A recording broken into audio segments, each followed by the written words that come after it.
Amir Al-Amari. Det är inte lätt att vara irakisk landslagsspelare. Det finns ett helvete med att vara det. Det finns en otrolig stolthet och glädje när det väl går bra. Yusuf Amin eller Zidane Iqbal? Kolla nu. Han kollar på mig, han bara säger Amir, vi är i VM. Du gör ditt livs viktigaste mål. Det var då jag fick tårar. Alltså tänkte VM. Tänkte det. Har du gjort misstag? Har du gjort misstag, bror? Har du gjort Hej och välkomna till ett nytt avsnitt av Fyra-studion. Som ni märker så kan ni förstå vilken nationalitet vi är på väg att visa er vem som är här idag. Idag har vi en spelare från Jönköping. Han har spelat i många klubbar. Bröndby, Huskvarna, Jönköping Södra, Halmstad, Göteborg, Mjällby och nu Krakovia. Nej, nice. Men. Nice. Han har också axlat en hel nation. den här? Ryggsäcken. Han har tagit nationen på sina axlar. Alltså han drog den. Du vet den där lastbilen. Drar Han har det. dragit dem hela vägen till ett potentiellt VM. Wow. Vi hoppas, inshallah. Inshallah. Han är här. Han har fuskfejd. Hans vänster är livsfarlig. På Vitanie på polska. Ahlen och sahlen på arabiska. Och välkommen på svenska. Aha, ja. Amir Al-Amari. Välkommen. Wow! Välkommen broder. Helt ärligt, det är det bästa introt jag nästan gåshud. På gränsen. Ja, det var bra. Nej, vet du vad? Jag tänkte så här. För oss, när vi fick höra att du skulle komma. Vi säger det här ofta, jag vet. Men när vi fick höra att du skulle komma, det var så här. Svär. Och du ser här bak. Det är folk som är här tittar. Det är inte vanligt. Med tröjor. Det är inte vanligt. Det hör inte till vardagen. All right? Så det är någonting extra. Och det är klart, det är vår nation, min och din. Så Kolla. det betyder... Vad menar du med min och din, bror? Det är vår nation. Det finns en liten twist, jag har sett grejer. finns en Men twist. vi tar det. Ja, vi kan ta det så småningom. Vi kommer intressant. dit, Vi kommer dit. Politik. Vi behöver inte gå in för. Nej, politik vi håller oss Vi ifrån. håller oss ifrån. Ja. Men vi brukar alltid börja med 10 snabba. Ja, kör. All right? Och den första är enkel. Du har ett pass till att börja med. Okej. Ett pass. Jag hoppas inte du använder något, men... Första. Hårgelé eller hårspray?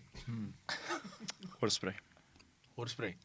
Det är den som är top notch, eller? Jag använder inte alltså gelévax eller någonting. Spray. Men då om jag ska lägga ner det blir spray. Ja, så när du springer så här, och det rinner inte sådär. Jag använder inte på matcher, ingenting. matcher, Alltså, okej, okej. Innan det är match? väldigt sällan. Innan match kanske? Nej, han sa Nej. inte innan match. Den var enkel, första. Nummer 2 då. Nu vet jag vilket lag du håller på, så den blir tyvärr enkel. Men Messi eller Cristiano Ronaldo? Messi, Självklart. klart. Jag gillar inte hur... Du sitter med för mycket aura just nu. Okej. Lite svårare då. Göteborg eller Halmstad? Halmstad. Förklara varför det var så självklart.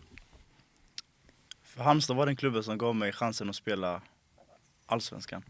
Alltså så och som stad. Alltså det är någonting med Halmstad som man bara blir så... Det finns någonting, man blir bara kär i staden, fattar du? I staden Halmstad? Ja, staden, Halmstad, allting omkring, klubben. Folk som jobbar i klubben och allting. Och sen mina år jag haft där fotbollsmässigt har tagit mig, alltså gett mig den chansen att kunna gå utomlands, så Halmstad, helt klart. Fine, jag har hört mycket om staden. Grabbarna har varit där ganska ofta. De säger det är Jättefin crazy. stad. Vi kan vara Tylösand, bror. Vi kan vara Tylösand. Då har ni hamnat Är Tylösand där? Ja. Den här serien för Alltså Tylösand är Miami Beach, bror. Ja, Miami Beach. Miami Beach. Jag svär. Vadå? Jag svär. Jag trodde utomlands när du är där. Ljuger vi, bror? Sand, Det, bror. alltså... Han bara sand, som om sand inte finns i Sverige. Ey, ljusblått vatten. Är inte den där? Ljusblå vatten. Blå lagun i Laura! Bror, det är Och utomlands! finare på det. Alltså du kan lägga den här FaceTime. Ey, jag är i Bahamas. Ja. De kommer säga, svär! De kommer lägga, nej. 25-26 grader sol. Testa att hitta en plats och sätta dig Varsågod. någonstans. På riktigt? Ja, Och det är bror. kusten, då du vet extra varmt. Det är inte 25-26. Miami. Kom igen nu, bror. Ni har sålt in Halmstad här, jag ska åka dit. Jag åker gärna med dig. Okej. Yusuf Amin eller Zidane Iqbal? Kolla nu, du har svarat så med aura. Så jag tänker, låt mig slänga lite svårare här nu. Det har varit för enkelt. Du har ett pass. Eller du kan göra så här mediasvar. Alltså jag tycker han är bra, han är bra. Nej, vi accepterar inte så. Nej, men nu, du jämför två olika positioner. Vet du vad, som spelare, vem väljer du ha i ditt lag? När du kollar på startelvan, matchen ska börja. Du kollar höger, du kollar vänster. Vem har du helst Nu där? har det extra roligt också. Nu han tryckte till den. Jag borde ta den på arabiska så alla förstår. Jag passar faktiskt. Oj! Det är två nära vänner, jag kan inte. Okej, bästa spelaren du har spelat mot? Son. Sån. Ljungmin Son. Mot Sydkorea antar jag. Okej. Och vad gjorde honom så här? Men du ser, alltså när han ville växla till, Mm. det bara gick fort. Han är otrolig. Ja, det är antingen han eller Luis Diaz. De är ett grabbar alltså. Ja, det är Colombia vi mötte Colombia i Spanien. Men var inte Luis Diaz mer såhär, vad är det här? En sån, eller? Han blixtrade också till när han började vägga och one touch Exakt. och liksom så. Du tänkte okej, skitsamma, jag ska inte ens försöka, fattar Exakt. du? Men Son har jag mött flera gånger. Mm. Ja. Så, nej, Son. Han är bra. Ja. Men Hans Sydkorea touch, är alltså bra. allting. Så att touchen, det går inte. Alltså, så när han växlar till och vill göra sin grej, då han gör det. Ja. Nu när du har nämnt några fina namn, har du någon... vad är det finaste tröjan du har bytt till om du byter tröja och sånt?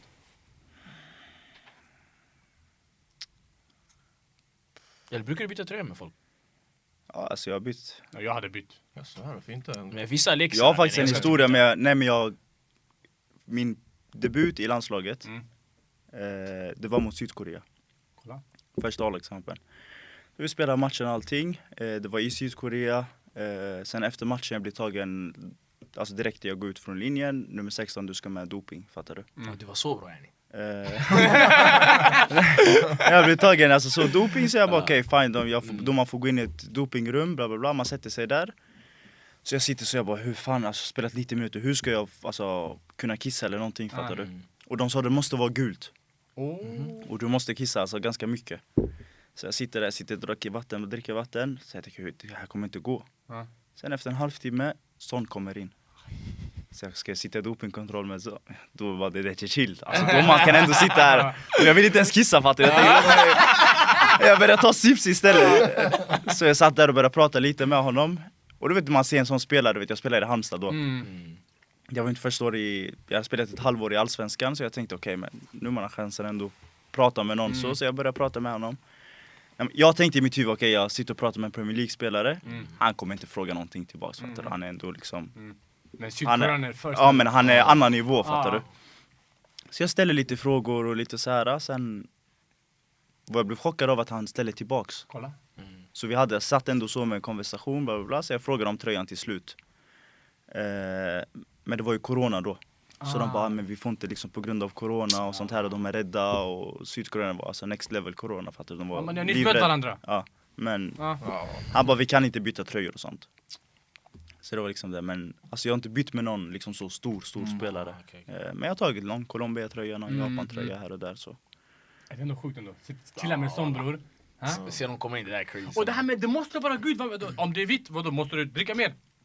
Nej, då blir Då blir det vitt vitare igen. till och med. Fattar Ja, så vadå? Måste vara Ja. gult. Kisset. du? Det där har jag aldrig hört det där. Ja. Den är crazy. Jag vet inte. Så det måste vara liksom, det kan inte vara genomskinligt, Nej, för nej, då är nej. det liksom vatten som kommer ut. Hur ska Ja. de kunna ta... Ja. Den är Man kan intressant. sitta där i timmar. Snabbt, vi återkommer till det här snart, men du sa att du spelade Allsvenskan ett halvår ungefär. Sen du blev uttagen till, hur var den känslan så här? Du A-landslag. spelade Halmstad, sen ett A-lag ligger och ditt land, jag fattar Sverige också. Jag hade ju varit i U23-landslaget, men då var jag, det blir som U21 i Sverige. Men då spelade jag i Jönköping Södra, Superettan, så det var liksom, de hade lite koll. Men sen gjorde jag första halvåret i Allsvenskan, gjorde det bra. Och sen fick vi vi hade en utländsk tränare från Holland, Dick Advokat. Okej. Så de hade koll, och sen blev jag uttagen. Jag var liksom så okej, men det är mitt första läger. Alltså så, bara gå dit och lära känna och vara med i ett A-landslag, det är kul. Så jag landade, och det var corona, så direkt när du landar i Sydkorea, du går igenom 4 tester på flygplatsen. Sen de tar det till ett coronahotell för att vänta 24 timmar på ditt svar. Så jag satt där, och det var ett coronahotell där jag var, alltså så. De bara lägger mat. Det är ett rum. Ja, det är ett rum. Ja, Det var cell. jag hade Hello Kitty-rum, så jag satt där i De älskar den här gruppen! De och så, jag, Ahmed! så jag satt där i 24 timmar, vad fan ska jag göra? Så jag kommer sen till spelarhotellet dagen innan matchen. Så det är på arenan, fattar du? Ja, det Så var... den officiella träningen för att se arenan och planen. Så tränaren tar mig till sidan och han bara, mår du bra? Alltså så. Jag bara, jag mår bra, jag känner mig liksom så. Kul att vara här och liksom så. Precis kommit dit. Han bara, okej, gör det redo, du startar imorgon. Kolla! Okej, det där var rushigt. Ja, då jag tänkte, jag har knappast sovit, jag har suttit på Hello Kitty, hur ska jag börja? Så jag bara växlade om direkt, fattar du? Men sen efter det så har det bara gått. Du känns lite som en old school, du vet, så här, lite old school i ditt tänkande kring fotboll. Du känns lite som en ledare. Jag får den känslan av att du tar det seriöst och du ändå... Vi kommer in på det, skitsamma. Jag vet jag har rätt, men Innan du går vidare, du sa att du hade varit så här U21 och sånt där. Fanns det någon gång när du fick samtalet från alltså, irakiska landslaget så kom jag dit och tänkte så här, kanske vänta lite om svenska landslaget ringer, eller var det direkt så här, jag ska till Irak? Ja, men när jag spelade U23 så var det liksom så, A-landslaget, det går ändå, fattar du? Alltså, jag låser mig inte till något landslag då. Men sen när Iraks A-landslag ringde, då var det aldrig att jag tänkte liksom, nej men Sveriges landslag, det låg så långt bort ifrån mina tankar att det var så här. Kollar man på Sveriges landslag och alltså, just där och då var ett bra landslag, det enda man kan tänka är så här, januari-turnén, fattar du? Men det betyder ingenting jämfört med alltså, VM-kval i Iraks landslag, och så jag tänkte aldrig alltså, en extra gång, utan då jag stack dit direkt, liksom. Hur många fick du när du berättade för familjen att jag ska åka? Nej, det är klart pappa och alla blir stolta. Mamma är från Palestina, men alltså hon blir stolt. Syskonen och allting, och så att det var väldigt stort. Sen pappa har ju släkt alltså, i Irak, så att det betyder mycket för dem också. Där och då hade jag aldrig träffat dem. Jag har träffat dem en gång kanske. Men jag vet hur mycket det betyder för dem, hur stolta de blir, alltså att de... Nu de är där varje match. Ge mig biljett. Ja, exakt. I Irak är det största man kan göra spela i irakiska landslaget. Det känns som det är det absolut största man kan göra i det här landet. Ja, det är en annan status, det är det. Visst är det? Ja, det är en annan status, det kan man hålla med om liksom. Alltså, du går på gatorna, liksom, det går inte. Alltså du är Michael Jackson där. Ja, typ. Eller? Det är Nej, och han framförallt. För vi kommer in på det sen också. Men i det här landslaget, det är inte många som har den statusen han har.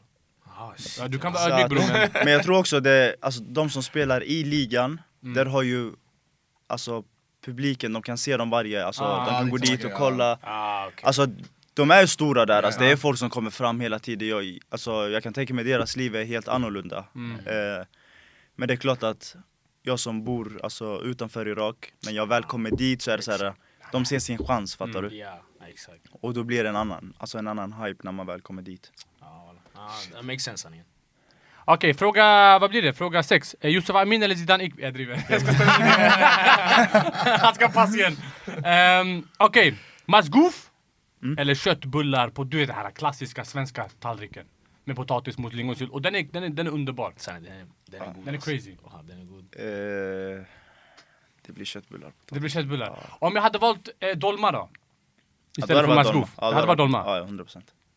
Dolma är för överskattat. Skitsamma, vi går vidare. Nej, det är gott, bre. Nej bror, jag gillar inte det där. Det beror på vem som gör det. Vänta det. Nu du försöker såga min morsa. Kuba då, är det grejer eller? Chilla, du missade! Han sågade precis mitt släktträd. Vad sa han? Jag bara dolma, han bara det beror på vem som gör det. Han menar... Jag vill dolma i bush. Nej, jag har ätit dålig dolma och jag har ätit bra dolma, fattar du? Det finns skillnad. Det är sant. Så det beror på vem som gör den. Okay. På tal om potatis, jag hörde att det fanns en period då åt potatis till frukost hela tiden. Sant. Vad är det här för story? Det var när jag skrev på för Halmstad, när jag hade min läkarundersökning. Då var det han Simon som fystränare i Halmstad. Så medan han kollade på min kropp så kollade han på mig så, han bara skakade på huvudet. Tyckte vad det med han här? Jag har hört att han är stenhård, alltså liksom så, fattar du? Så han bara, men du kan inte spela allsvenska med den här kroppen. Så jag bara okej, så han bara, vi kommer sätta dig på ett program. Han bara, det kommer gå fort. Men vi hanterar allting, alltså så, med gymmet och med allt det där. Så han bara, vi samlades, jag tror 9. Alltså varje dag skulle vi vara på alltså alltså i Örjansvall. Du ska vara här 8. Så jag bara okej, han bara, det är frukost, potatis, ägg. Men du ska ha potatis till din frukost. Och du ska ta det här. Jag tror innan allsvenskan, alltså jag skrev på i februari. Så det var ändå ganska sent. 2 månader innan allsvenskan, jag hade lagt på mig 4 kilo muskler. Shit. På potatis. Det funkar. Ja, men sen alltså efter det så jag kunde inte ens kolla på potatis. Nej. Men det gick dit och sen fick jag, när han bara okej, men vi är nöjda. Då jag slutade med det. Som han kollar på dig, du vet han gjorde såhär. Vi kollar på Anton nu, vi är så.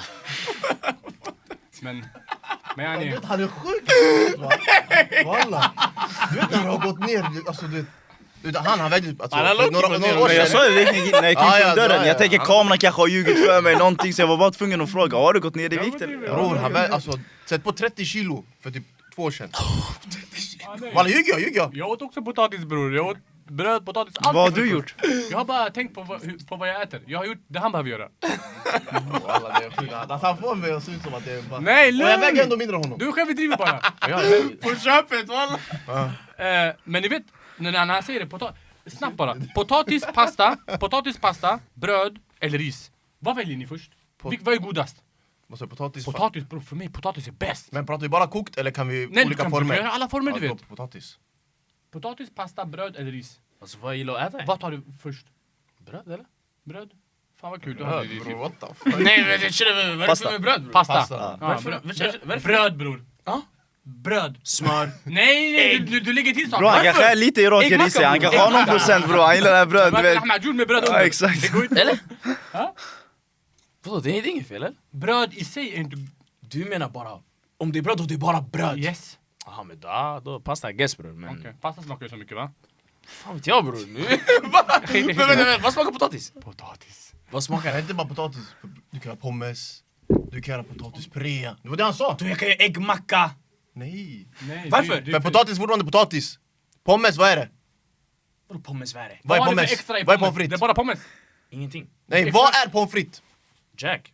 Potatis. Vad är det? Det är potatis. Men alltså nej! För om ni kan göra... Vad gör du pommes av? Alltså om ni kan utveckla Vad gör du- potatis, vad gör jag du vill också pommes? utveckla macka. Men du Äggmacka! lägger till ägg. Nej! Vadå nej? Men då, kolla, nu kolla. Pommes visst? Pommes, olja, salt, ni lägger till. Skit i Eller salt hur? bror. Eller? Nej, det behöver inte. Pannkaka, det är bröd. Det behöver inte. Ugnen, du kan bara lägga i ugnen. Du behöver inte lägga olja. Det är fortfarande potatis. Ey, Potatismos, vet du vad det är? prinsesstårta. Prinsesstårta. Kolla han. Det är bröd i prinsesstårta. Okej. Vi ska göra lite... det är inte svårt men... Fråga 7.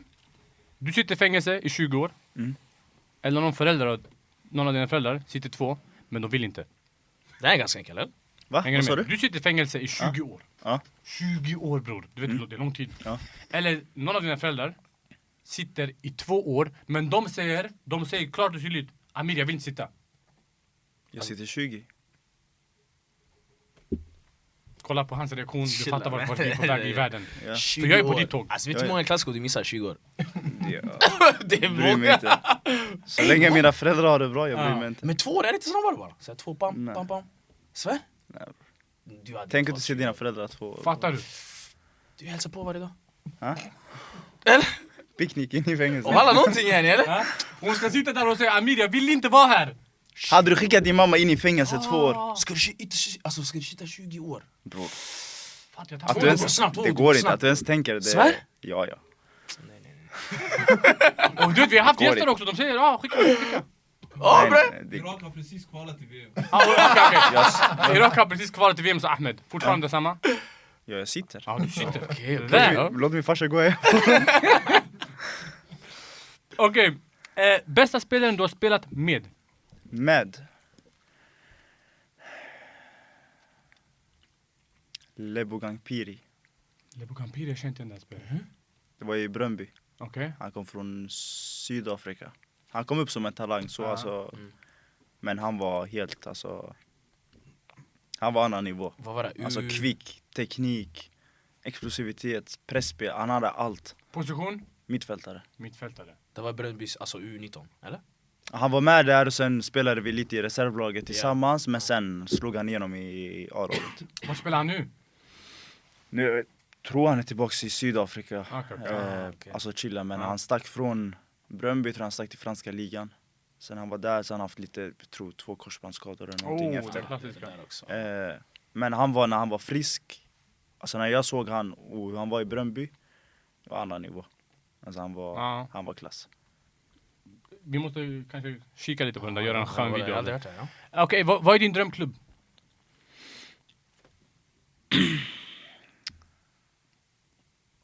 Alltså om jag får drömma iväg. Ja, alltså, du så drömmer om iväg, jag hade bror. fått drömma. Ja, Gratis dröm. Ja.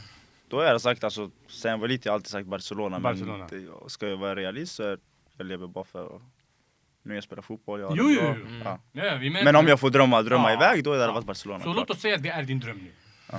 Du spelar i Barca. Okej, du får chansen att signa med dem. spela eller vinna Champions League med Barcelona. Eller kvala. Och du är en tongivande Och du spelare. lirar. Den där vänsterfoten i mittfältet styr och ställer. Ja. Eller du tar Irak till VM-kval. Ta Irak till VM. Ta dem till VM-kval Nej, eller ta dem till VM? Nej, till VM, förlåt. Till VM. Ja, spela VM med Irak. Det är nummer 1. Ja. Fan vilken känsla alltså. Jag hoppas ni förstör Bolivias eller vilket var andra laget? Surinam. Hoppas ni förstör dem. Och vi ser fram emot de matcherna. Men är det vinna eller försvinna där? Ja. Ja. Okej. Vi är bäst rankade så vi spelar bara en match. Men Surinam och Bolivia möter varandra innan. Och sen Vinnaren där möter oss. Det är Ja. samma Så det är sak en som match Sverige, bara. fast Sverige har börs som får spela 2. Är det neutral mark? Ja, Mexiko. Perfekt. Mexico. Mexico, Spela där, ja. Cancun. Okej, den här frågan, det blev lite stressig, men om du skulle spela i ett Stockholmslag, alltså Djurgården, AIK, Hammarby, vilket lag hade du valt? Om du fick välja ett av de lagen. Den är svår alltså. Är det en så svår? AIK. Det är AIK? Fan. Jag hade hoppats. Jag hade hoppats på något annat, men skitsamma. Jag håller på den! Ja, vad tror du? Vi har en irakisk landslagsman här som inte har någonting med AIK att göra. Nej, men jag döljer det. Okej, men varför när vi pratar om AIK har du inte på dig den? Vadå? Har jag ofta bro? Vad snackar du om? Det blir tight, eller hur? Alltså walla, det är det här! Okej, idag är jag driver för mycket, jag lovar, jag skojar bara. Du kan såga tillbaka, det är okej. Jag är inte en sån man bro. Men det var 10 snabba, du klarade det bra. Du klarade det bra, jag ska inte ljuga. Ett pass bara, visst? Ett pass. Ett pass. Och, Jag vet inte om de var snabba men... ja, de Jag var... hade Bojan här en gång, jag tror det tog 1 timme de här. Ja. Men det var bra En timme så. Bojan, visst? 1 timme tog 10 snabba. Men det var bra så, han hämtade bra så sen. Döp om 10 långsamma istället. Vi ska prata lite om din karriär. Vi ska prata lite om... Självklart, jag tror att många här... Det här är ganska många som jag tror kommer vilja kolla på den här videon. Och jag tror många kanske behöver veta lite hur man blir proffs, vad som krävs och din väg. Vi ska också ha kul på vägen. Vi får aldrig glömma bort att ha kul i livet. Man måste ha kul. Så vi börjar med det viktigaste. Yes. Det här är den frågan jag tänkte igår innan jag sov. Jag hade svårt att sova. Hur ska jag ställa den? Men jag måste ställa den. Ställ den. Vi alla har gjort kaos när vi var små. Alla. Vad är Jag, alltså kaos? ja, men du vet, jag fick reda på Stadium hade ingen kamera. De skulle ha utförsäljning. De tog bort sina kameror. För jag var ung. Jag var dum. Så var ju jag hämtade en grabb. Han hade en väska på sig. Jag la allting i hans väska. Yani jag får ingen torsk. Och jag skickade ut honom fotbollsskor. Farsan köpte inte saker till mig. Jag hade inte råd att spela fotbollsskor. Nu jag hade chansen. Jag tog den. Staffar. Vad ska jag säga? Vi gör misstag. Vi är alla syndare. Du har ju ett misstag i livet. Jag har benskydd en gång, sanningen. Du har tagit benskydd. Benskydd innan game day.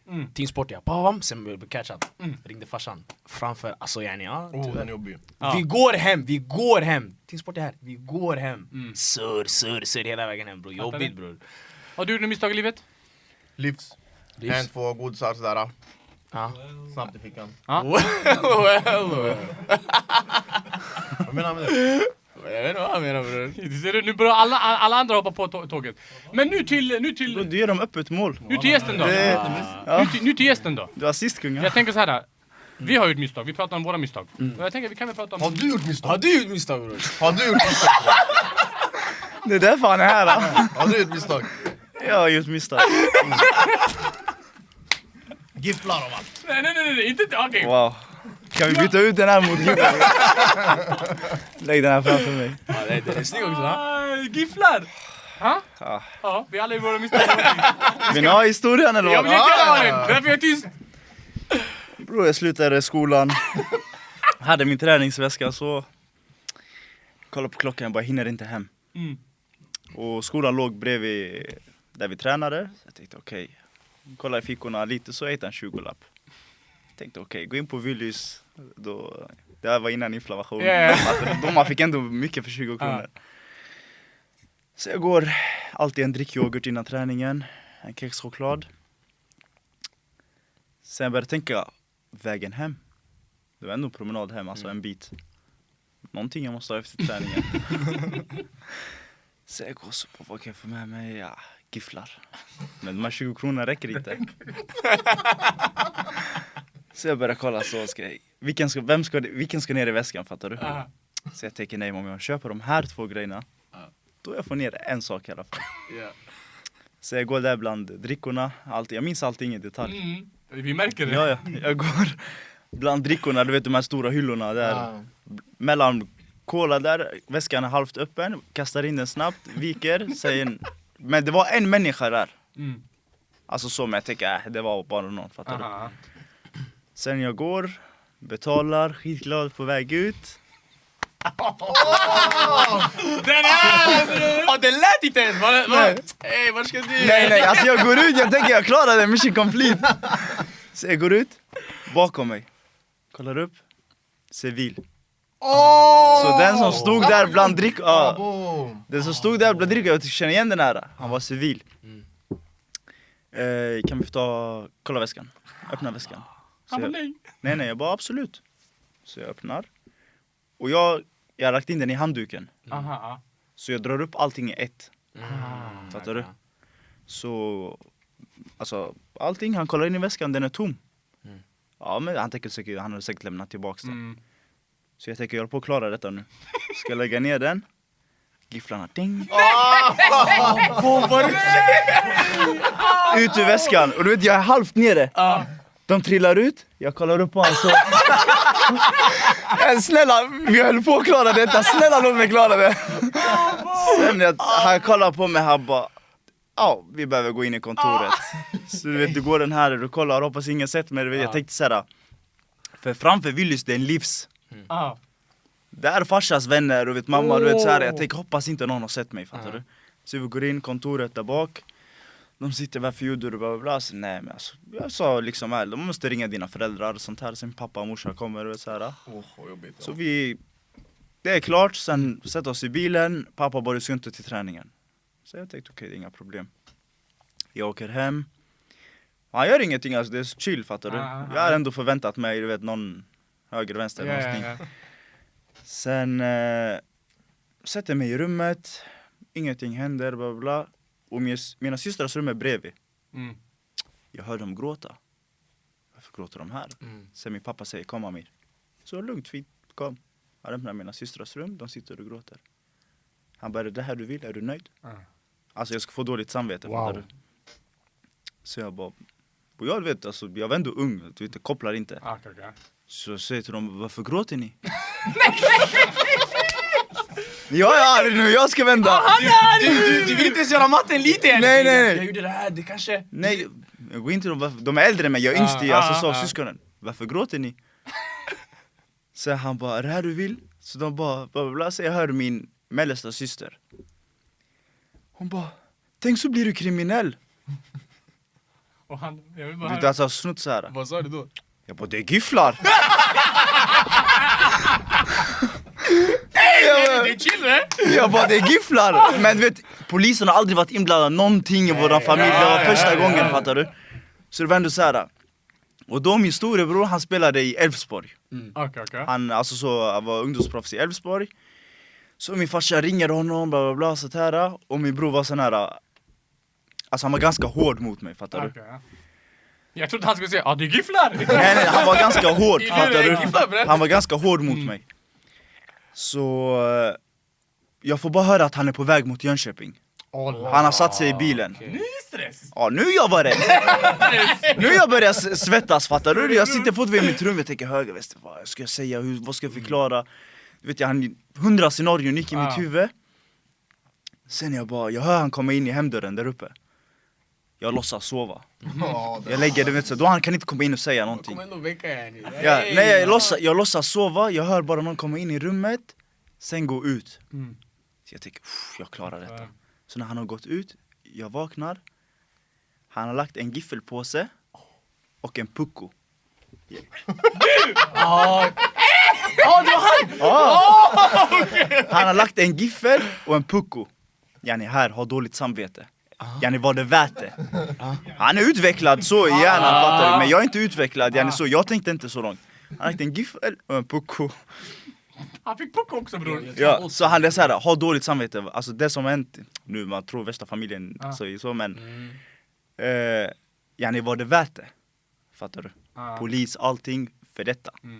Ja, du kunde bara frågat oss, vi hade kunnat... Ja. Så jag sitter där, jag kollar på dem. Nej, du vet, jag sitter och tänker varför de är där. Jag sitter. Det är en film! Nej, så jag tänker, aha, Det är därför yani. nej, jag kopplar. Han kanske tänker jag är sugen. Jag fick inte mina gifflar. Nej, omöjligt! räkna lite yani! Alla, du skett i allt! Jag öppnar gifflarna, jag öppnar buckor. Jag dricker Yani inget har hänt yani! i sängen. Han det kommer ner 10 minuter senare. Han är i chock. Han bara ätit dem. Ja. Jag bara, var det inte till mig? Så han börjar, är du dum i huvudet? Bla, bla, bla. Han skäller ut mig, bla, bla. Sen han bara, aldrig igen. Hör jag minsta lilla, han bara, du är körd. Sen jag bara, då jag fattar, okej, jag kanske borde ätit gifflarna. Men de satt gott i magen där och då. Så jag gick upp, jag sa förlåt, allting, bla, bla. Jag ska aldrig göra om det och sånt här. Sen det var finito. Tills du kom till den insikten och du har gått igenom allt. Det är gifflar, vad? Han har ätit gifflar, han har fått buckor på köpet. Den här historien var helt otrolig. Walla, fan vad sjukt. Så den här jag kommer aldrig släppa, det är ändå alltså kärlek, fattar Men du kan kolla på den, det är inte sådär nej. du? Jag älskar den.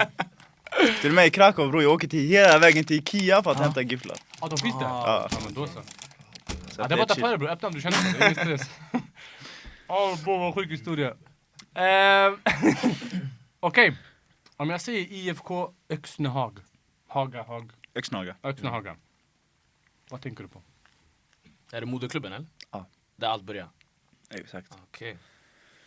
Jag tänker vänner, barndom, ha kul. Liksom det var allting där började och så att Men då fotbollen, det var inte så seriöst? Du tänkte bara... nej, jag var där med mina vänner, spelade fotboll, alltså vi hade kul. Vi var ändå ett bra lag liksom, så det var blandat, alltså så mina vänner, det var svenskar, det var alla möjliga nationaliteter så att Varför är det alltid så här random små klubbar som är fusk när man är små? Alltså man kan möta så här BP, man slår dem. Har du tänkt på det? Jo, men det... Men alla börjar ju någonstans. Men har du tänkt på det? Jo, men sen plockar de dig. Exakt. Sen plockar de ännu en. men i Jönköping vet vi hade inte något sånt. Så att det var liksom så IFK Öxnehaga, vi var vänner. Och sanningen var vi slog alla i Jönköping, alltså så. Fan, Ja, det jag menar. det svåraste laget vi kanske hade, vet, Jönköping Södra var liksom så, det var en stor klubb, fattar du? Ja. Och Huskvarna de var bra. Men det var alltid liksom så, vi slog alltid varandra, men i slutet så var alltid vi bättre än dem. Ja. Och med vi menar du? För jag antar att du var den som var... Nej, vi hade några, alltså vi hade bra spelare. Det är så? Ja, vi hade bra spelare. Alltså, alla var så tekniska, snabba forward, man tänker de här kan bli något. Vissa tog ändå steget, alltså vi gick från Öxnehaga sen till Huskvarna. Ja.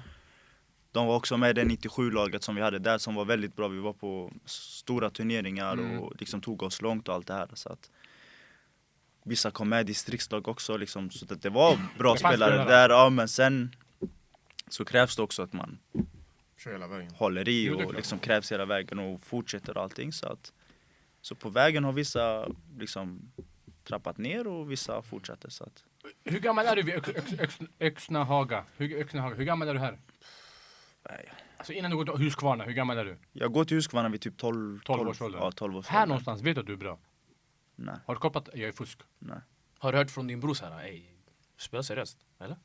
Nej, alltså han var på mina matcher ibland och kollade liksom så, men han var där mer som en alltså, bror. Men jag fattar inte, för jag tyckte liksom det var kul att spela fotboll.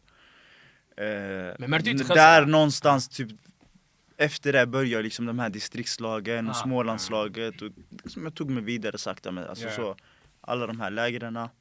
Du fick kvitton på att du är bra. Ja, men det var inte så att jag tänkte jag är bra. Och sanningen var, jag var inte den alltså wow-spelaren. Alltså jag, Då menar absolut inte. Ja, jag var ganska så, jag var en sexa, liksom så spelade enkelt, vänsterfot och liksom hade tillslag och allt det där. Det var så jag tänkte alltså, om mig Alla själv. tillslag har du verkligen. Sen har vi vissa spelare, alltså de var tekniska, snabba, gjorde värsta översiktsfinterna och dribblingar, gick igenom 3-4 spelare. Jag var inte den. Nej. Jag var liksom så, spelade dit, liksom, så det var chill. Din position var ju också spela hit, spela dit. Håll dig Ja, enkelt. Och sen var det vissa andra, de var liksom fusk, alltså de var annan nivå. Men vissa vanligtvis i den åldern, om du är fysiskt utvecklat mycket tidigare då, det är vanligtvis de som alltså, ser ut som att de här är Exakt. de som är snabbast, de som är starkast. De var liksom snabba och starka, så jag var tvungen och lära mig ganska tidigt, alltså jag ska inte in i närkamper, jag var tvungen att läsa spelet och jag var tvungen att spela ganska enkelt för jag såg ut som den här mikrofonen. Alltså det var, Att du var smart som ja. Så att, När förstod du så här? Jag vill bara veta, när tänkte du så här, okej, jag tror faktiskt att jag, Kan leva på det här. ja det här är nog. Var det efter Husqvarna? då alltså var då det- jag förstod att jag var bra för vi hade ett bra 97-lag och jag tog mig långt i de här distriktslägren och sen var det en tränare jag hade i Husqvarna, eller 2 tränare. En som hette Sasa Dimitrievich, alltså pappa till en av spelarna, Ja. men han var våran tränare och han var verkligen sån, du måste förstå att du är bra. Alltså du är en bra fotbollsspelare, fattar du? Och en som hette Andreas Sandqvist. De var liksom sådana som verkligen pushade liksom så att där någonstans började jag förstå att jag var bra. Och sen stack jag på provspel till Bröndby och sånt här när jag var 14, 15 där någon gång. Det var där jag började tänka, okej, men Det finns potential. det finns, alltså jag kanske kan leva på detta. Och tog det väldigt seriöst. Sen hade jag min bror också, alltså han spelar i ungdomsproffs och sånt här, så jag kollade alltid på honom. Allt han gjorde så gjorde jag efter honom. Liksom. Så om han var ute och spelade med sina vänner så var jag där. Alltså så, efter skolan, vi spelade tillsammans. Gjorde vi, alltså, så vi, på något sätt så blev han ändå en förebild och jag såg hur hårt han jobbade. Så någonstans så satte han grunden för min mentalitet och hur hårt jag måste jobba. För jag visste att jag har inte det här naturliga. Jag måste jobba hårt. Och mycket hårdare än alla andra. Så att jag tror det var där och då när provspel i Bröndby och sånt här. Där det tog fart, alltså i mitt huvud, att okej, men det kan gå. För det är intressant, Bröndby, du var där utan familjen, eller hur? Du bodde Ja, jag hos flyttade dit en annan familj, eller? Ja, jag flyttade dit efter 9. Så jag var 16. Och så första året bodde jag på internatskola. Ja, okej, ja. Som låg alltså, tvärs över våran träningsanläggning och allting. Så att jag bodde där och sen, det var ganska skönt för att du flyttar till ett annat land och sen så skaffar du vänner inom liksom, skolan och vi alla bor på samma ställe, så du har någon. Du tänker inte riktigt på att nej, men jag är ensam, hur ska jag klara detta? Du var 16. Jag var 16 då. Du var 13 när du baxade gifflar. 13-14 13, 14. Yani här någonstans. Jag tänker bara utan brorsan som kan komma där som helst. Inget knas som hände här borta. Nej. Du lärde dig läxan. Jag lärde mig läxan. Så Men alltså hur var det ändå? Men alltså kom brorsan hela tiden och hälsade på, eller hur var det? För jag kan tänka mig vissa som flyttar alltså, utomlands, det kan ta på dem ibland. Så ej, man vill hem. Exakt. Nej, men jag tänkte inte, jag tog det valet, men ibland jag tänkte mina vänner har kul, de är där. Exakt. Då jag ser dem gå gymnasiet tillsammans, jag ser dem alltså student och allt det här, man missar allt det där. Ja. Men för mig var det så, alltså jag brydde mig inte. Alltså, det var ändå, jag tyckte Du var inte. beredd för att offra en. Ja, jag var beredd att offra allt det där. Och sen så, det är klart min bror, ibland han kunde säga, men han visste när jag hade matcher. Så ibland kunde det vara så att, ja men när spelar ni idag? Va? Men vi spelar 13, okej. Ja men lycka till, kör hårt, liksom så, tänk på detta. Sen från ingenstans gå ut till matchen, jag ser han stå på läktaren. Shoutout min bror. Det där är... Alltså, från ingenstans så, Det där är respekt. helt plötsligt kunde han liksom, han vaknar i Jönköping, ringer mig och bla bla bla. Han kolla, jag har ingenting att göra den lördag. Så tog han liksom ner, åkte ner till Köpenhamn, kollade matchen, sen åkte han tillbaka. Vet du, jag tror det är såna här små grejer som gör så att vissa inte slutar. För jag Exakt. tror, hade han bara spelat, vi säger, han kanske tänker, man det där är för tråkigt. Att det inte finns någon som kommer och supportar, fattar du? Jag tror det är såna här små detaljer som gör. Ur hans Walla. perspektiv, jag håller med dig. Det får honom, det här ger honom motivation. Men jag tänker andra hållet bror. Tänk dig att vara den stora bror. Alltså, tänk dig att göra något sånt. Det är inte många stora bröder som får för sig att jag ska ta en bil, jag vaknar i Jönköping, jag ska ta en bil och åka hela vägen till Köpenhamn. Jag vet inte hur många timmar pratar vi? 3,5 Fattar kanske. du? Det är inte bara bror, jag har ett liv. Nej, det är sant. Åker hela vägen ner bara för att kolla på lillebrorsan spela, sen bra jobb, så åker hem igen. Det är ändå bror, sån här grejer. Jag tror det är det som gör så här, sista biten. Alltså om man taggar utomlands tidigt. För många, de pallar inte, de klarar inte av Nej, det. det är Det klart. blir för mycket. Och danskan, hur är den? Den är bra. För du gick i skolan där ändå, tänker Jag gick skolan och sen Gymnasiet. internat första, sen efter det så flyttar man till Bröndby hade ett hus, Ja. alltså typ ett värdshus, fattar du? Det var en tränare och hans fru, de bodde liksom på övervåningen och sen hela källare och nedervåningen hade de byggt om till massa rum. Ja. Det kanske var 6 rum, toalett, vardagsrum, kök. Bo. Så där bodde spelare utomlands. Så där bodde jag och Lebogang Piri. Ja, det är han du snackar om. Ah, okej. Så där bodde vi tillsammans och så bodde jag där i de resterande 2 åren och gick på gymnasiet i Danmark. Så det var pappas enda krav. Om du ska flytta, du ska skolan. Och du gick ju där också till och med. Ja, jag gick ut och tog studenten och allting där kattigt. borta. Så att, Så danskan den är 9 av 10. ja, den är bra. Alltså, jag har inte pratat på väldigt Ah. alltså, länge, men jag kan danska liksom. Så hade jag åkt till Danmark, jag hade kunnat prata, alltså, hålla en hel konversation med. Tycker inte du danska är fult?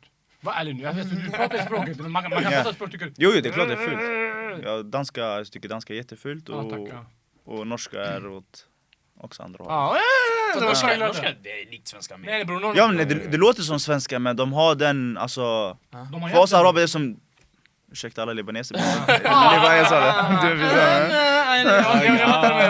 jag fattar, det är de här, de pratar så. Men jag tänkte, vet du det, hur stor påverkan hade den här resan alltså, för dig? För jag tänker ändå, du är väldigt ung och det är ett stort ansvar. Du lämnar hela familjen, du lämnar allting. Exakt. Och det är bara fokus på skolan där, med fotbollen mest. Jag tänker alltså, mentalt kanske, alltså man måste bli vuxen snabbt. Ja. Det är mycket ansvar, sånt. Hur stor påverkan hade det där på dig som till den du är idag kanske?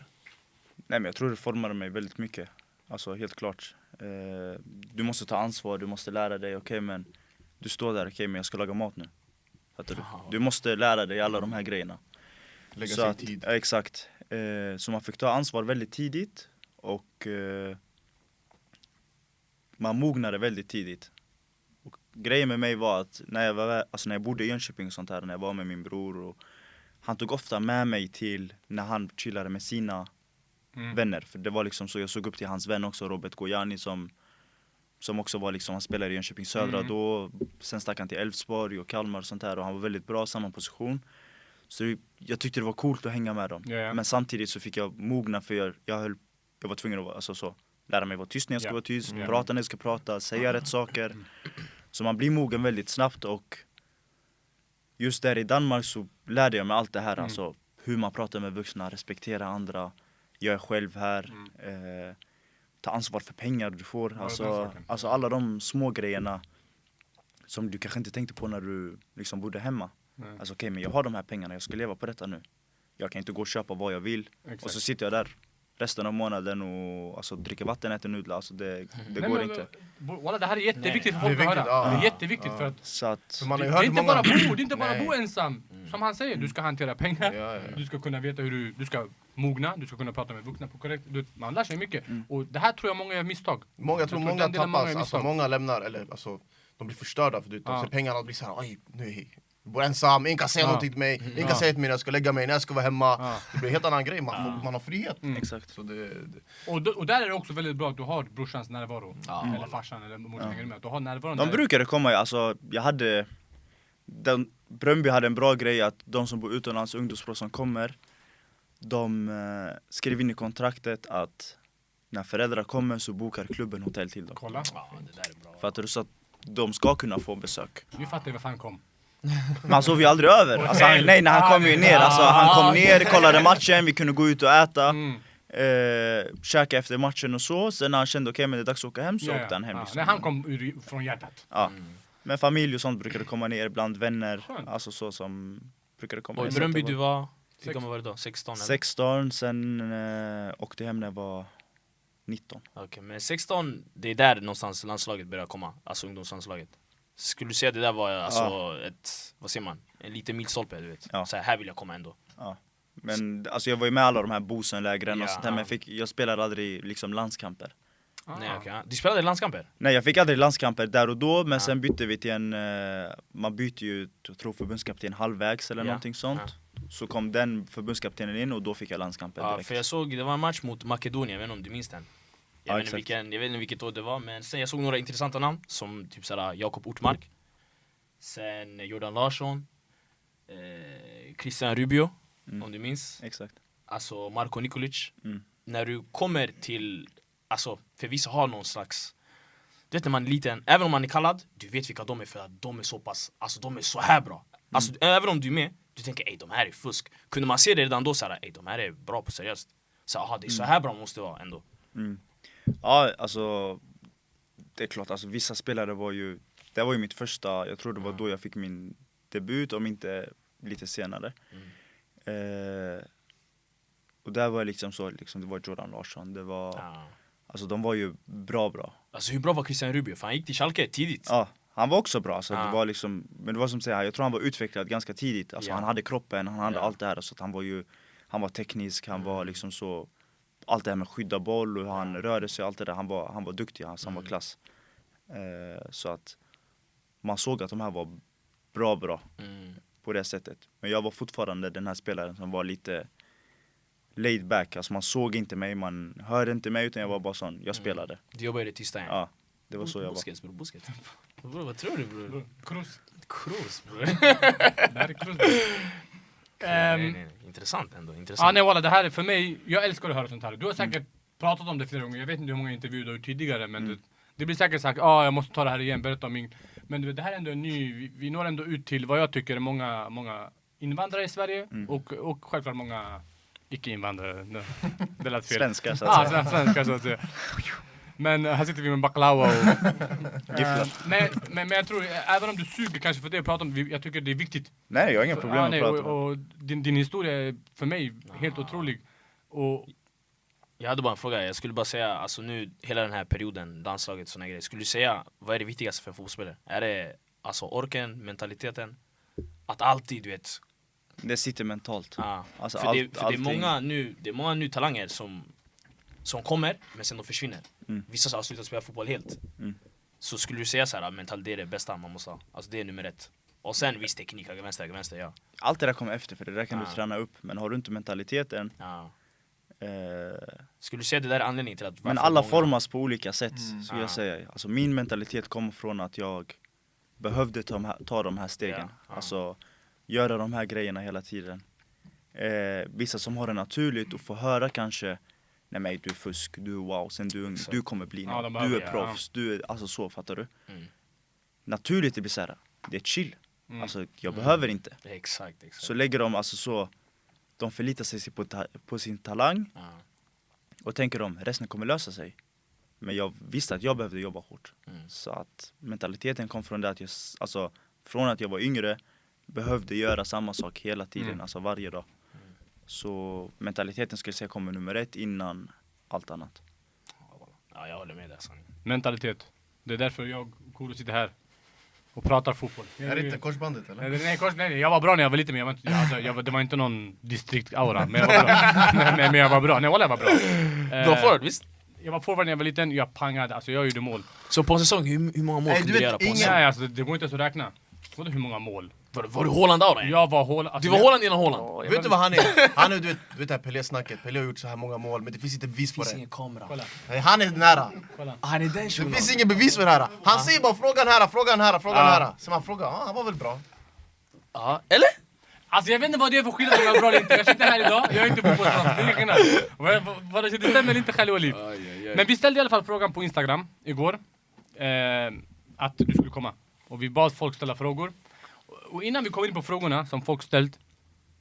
Leonet. Det här leonet. Du vet den här emojin. Jag vet att varenda kommentarsfält det är bara leon på det. Du vet vad jag menar. Exakt. Förklaringen bakom det här leonet, jag måste veta. Jag har inte riktigt fått förståelse kring det. Menar det att vi är lejon? Yani vi är här på täppan. Eller vad menas med det här lejonet som skickas?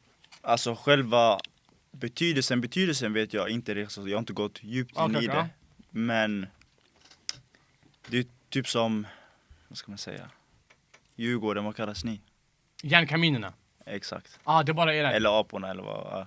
Kolla nu. Chilla. Ja, men det var Du ska inte gå in dit. Chilla. Ja, Men exakt. det där var... Jag hoppar någon gång, det är första gången jag gör det. Det var taskigt. Och den var låg. Men det tog hårt. Alltså, han har ju hört innan. Ja, det är sanningen. I alla fall, så att de har ju hört så att landslaget har, de kallas Lions of, alltså Mesopotamia eller vad det heter. Ja, ni claimade lejonet. Vi claimade lejonet. Nej, jag tänker bara okej. Men vi fick en förklaring för att det skickas alltid lejon. Ja, så att det är liksom, och på arabiska det är ju Sud Rafidain. Alltså, Exakt. så att det blir ju lejon. Jag tror det finns någon i Irak, du vet när man emojis. alltid på vänster sida du har dina favoriter. Favoriter, ja. Jag tror lejonet finns på allas. Ja. Det måste vara med där någon gång favorit. Yani. Du använder det så ofta att den är med i favoriterna. Eld, lejon Eld. och irakiska Jag tror flaggan. lejon är längst upp åt vänster. Flaggan. Du använder den varje dag. Ja. Hej, hur mår du? Lejon. Hej, kommer ut! Lejon! Hej, kom Pro Clubs, lejon. Hej, jag ska sova. Godnatt. Lejon.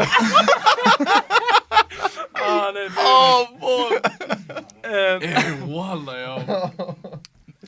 Självklart, efter frågorna, alla, kan vi köra några frågor? Ja, nu massa frågor. Jag vill först... Brännan har skickat en fråga till dig. Brännan. Och jag vill börja först, innan jag går till hans fråga och frågar Shoutout överlag. Brännan. Jag vill fråga Brännan, du hade honom i Jönköping Södra. Exakt. Och sen när han är i Mjällby, han hämtar dig till Mjällby. Hur stor, alltså det känns som att varje människa som har haft honom som tränare, de ratear honom alltid högt. Alla tycker om Brännan, känns det som. Vad skulle du säga Brännan har gjort för dig sett till din karriär och din väg? Hur viktig har han varit på din resa? Han var ju den som liksom fick mig att ta fart. Alltså på riktigt. För alltså efter Bröndby-tiden när jag kom hem allting. Tappade suget. Spelade inte fotboll på ett år. Ha! Jag slutade fotboll helt. Walla! Paus. Okej, innan vi kommer dit, varför? Visst. Varför? För jag tappade suget. Jag vet inte, alltså efter Bröndby och allt det här, det var liksom så okej. Jag tappade suget. Och så att man sitter hemma, man tränar. Jönköping, liten stad. Så man börjar liksom, snacket går. Där, Amir slutat fotboll, Amir gör inte, Amir tränar inte, Amir gör inte så. Så någonstans där började jobba som vikarie på min gamla skola. Jobbade som personlig assistent. Och allt det här. Så jag gick från liksom så okej, någonting var på gång. Till att nu jag bytte blöjor. Alltså så. Hur gammal är du här? Jag är 19, 19, ja, 19 20 där. Så någonstans börjar en sån inre stress byggas i mig. För man ser 19, 20, folk börjar spela ändå allsvenskan, superettan. Ja. Alltså, fattar du? Så jag fick en sån inre stress. Så från, jag tror det var, alltså satt med min bror, vi hade något snack, liksom så, vilken väg vill du ta? Ska jag tillbaka till Danmark? Jag har varit där i 3 år. Han ändå ut med ett namn där, liksom så. Eller Sverige, alltså vilket håll blir det? Så till slut så skrev jag på för Husqvarna. Alltså efter 1 år av fotboll. Alltså så jag skrev på för Husqvarna i division 1. Okej. Och därifrån, men där gjorde jag en deal med min bror. Han sa, det är Husqvarna i 1 år. 1 år. Du sätter det som mål framför dig. Han bara, vänner, vara ute sent, inte göra så. Han bara, det är 1 år, max. Han bara, sen tar du steget, alltså nästa steg. Jag var såhär, okej, deal. Alltså 10, några undantag var det någon gång. Men 10 var liksom såhär, var jag inte hemma, sms direkt. Jag visste att det kom, vart är du? Shoutout din bror, jag. Ja, sen Så han bara, vart är du? Det var hem. Alltså så vi hade gjort en deal, vi hade ett mål, vi satte upp det. Det blev Husqvarna 1 år, sen stack jag till Jönköping Södra. Och där är Brännan. Han hade inte kommit än. Han har inte kommit än, okej. Men första halvåret i Södra, det var liksom så in, ut i startelvan. Gick dåligt, vi var i botten. Där kom Brännan in. Okej. Och nu till frågan. Och nu till frågan. Ja. Så han tar fart på riktigt, alltså liksom så. Pratar med mig, liksom styr mot rätt håll. Så här ska det vara, vi kommer spela den här. Och så på något sätt så kände jag bara att det här systemet, hur Brännan vill spela fotboll, det var typ skräddarsytt för, alltså, för jag var som spelare, fattar du? Och då var jag liksom, vi hade diskussioner jag och Brännan. Han bara, ska jag spela dig 6 eller 8? Han bara, 8, jag känner att jag får poäng utav dig. Alltså så du kommer högre upp i banan, du har liksom kommit in i boxen, du har den här lilla feelingen. Eller 6, då var det ett uppbyggnadsspel, ingen kommer kunna pressa oss. Okay. Men vi kom fram till att 8 var grejen. Så jag spelar 8 och då får jag igång lite poängproduktionen, alltså mitt andra år i Superettan. Sen sista året, då hade vi ett bra lag, det var liksom så här, vi ska upp till Allsvenskan. Vi torskar kvalet, men det året tror jag gör 9+8. Kolla. Bellingham. Bra siffror, sanningen. 9+8 som 8, och det var då liksom Brännan jobbade med. Det var inte liksom bara på träningarna. Nej. Det var efter träningarna. Tjena Brännan, vad gör du? Nej, ingenting, jag är uppe i Odensberg. Kan vi köra ett pass? Absolut, kom upp. Svär! Så kör vi liksom individuella pass, tänk på detta, gör detta. Sådana småknep, det här kommer ge dig mera tid. Tänk på hur du använder din vänsterfot, alltså ställning, allting det här. Så det var sådana jättesmå detaljer han gav mig som gjorde så stor skillnad. Och han är headcoach nu. Han är huvudtränare. Ja, han är huvudtränare. Och han kommer och du bara ringer honom så han dyker upp. Ja, exakt. Alla respekt. Så vi hade många liksom så pass, individuella samtal, videomöten. Tänk på detta, hade du gjort liksom, det var liksom sådana små grejer han hjälpte mig med som bara fick mig att ta fart. Och jag märkte när jag lyssnade på honom och gjorde som han sa, alltså poängproduktionen kom, alltså assisten kom. Jag tänkte aldrig på att säga jag måste göra assist eller jag måste göra mål. Det kom bara naturligt, alltså efter varandra. Så att Brännan skulle jag säga var den som alltså fick min karriär att ta fart på riktigt. Shoutout Brännan, ja. Och när du taggade till Mjällby, var det mer av att Brännan var där, jag går dit? Eller var det bara det var ett bra steg du kunde ta? Eller kände du också att Nej, det var ju på grund av alltså, Brännan. Och så hade jag varit i Göteborg ett halvår, fick inte spela. Jag märkte att jag kommer inte få spela, alltså oavsett vad som händer. Var någon avstängd, visst jag fick spela nästa match ut direkt. Tråkigt, alla. Så det var liksom så, prestera på träningarna, det var inte så här, nej men en bra träningsvecka, Ami ser pigg ut. 2 bra träningsveckor, nej men han börjar komma i form, fattar du? Alltså så, vi ser någonting. Det var liksom så här, jag går och tränar, jag tränar för mig själv. Men till slut gör du det varje dag, 2 veckor, 3 veckor, 4 veckor. Det går en tid, till slut orkar du inte. Så det var det så här, Mjällby, Brännan är där. Jag hade 2 vänner där, alltså Jetmir, sen lärde jag känna Adam Ståhl där också. Så att det var så här, säsongen ut i alla fall, jag klarade. Och så stack jag till Mjällby bara för att Brännan var där. Yeah. Men sen Mjällby, alltså det är en fantastisk klubb. Yeah. Alltså det är liksom Strandvallen. Strandvallen, familjärt. Strandvallen, är det på Alltså, riktigt? ha? Är det så här att det är svårt att spela där? Alltså för motståndaren? Ja. På riktigt? Jag har varit alltså, på båda sidorna. Och vad känner du? Känner du såhär, ingen kan slås? Hem till Real Madrid? Är det så Alltså pass? där och då kanske det inte var så. Ja. För att vi höll på att bygga upp alltså, någonting. Och man märkte att det var på gång, men det var fortfarande alltid alltså, svårt att slå Mjällby. Alltså åker du till Strandvallen en juli eftermiddag, det är aura, det är mycket publik, det är mysigt, alltså liksom så, fattar du. Men och dit en regnig oktoberkväll, Ingen där. du vill inte vara där. Nej. Alltså Man det vill är, inte ens lira. nej. Nej, för många har sagt också att Mjällbys alltså, guldår i år, mycket det kommer från Brännans foundation, att han har byggt upp någonting nu i flera år. Eller så han lämnade ju, men någon har bara tagit över och det har bara fortsatt, det han har börjat bygga. Men bilden man hade av Mjällby innan var så här, krigarlag, långa bollar, stora, starka, bla bla. Men det finns bra fotbollsspelare där med kvalitet som kan spela fotboll. Och Brännan är ju sån, han bygger inte sin alltså, spelstil eller sin spelidé. Han kollar ju truppen först. Han märker de här kan ju spela fotboll. Vi ska inte ha den bilden av oss. Så någonstans där börjar det liksom så okej, men liksom spela boll, alltså liksom så, ha ett uppbyggnadsspel, ha allt det där. Så att någonstans börjar han där och det utvecklas alltså liksom därefter. Det är därför vi är här på Gais runt Göteborg. Jävla Göteborg. Vad fan är det för grej?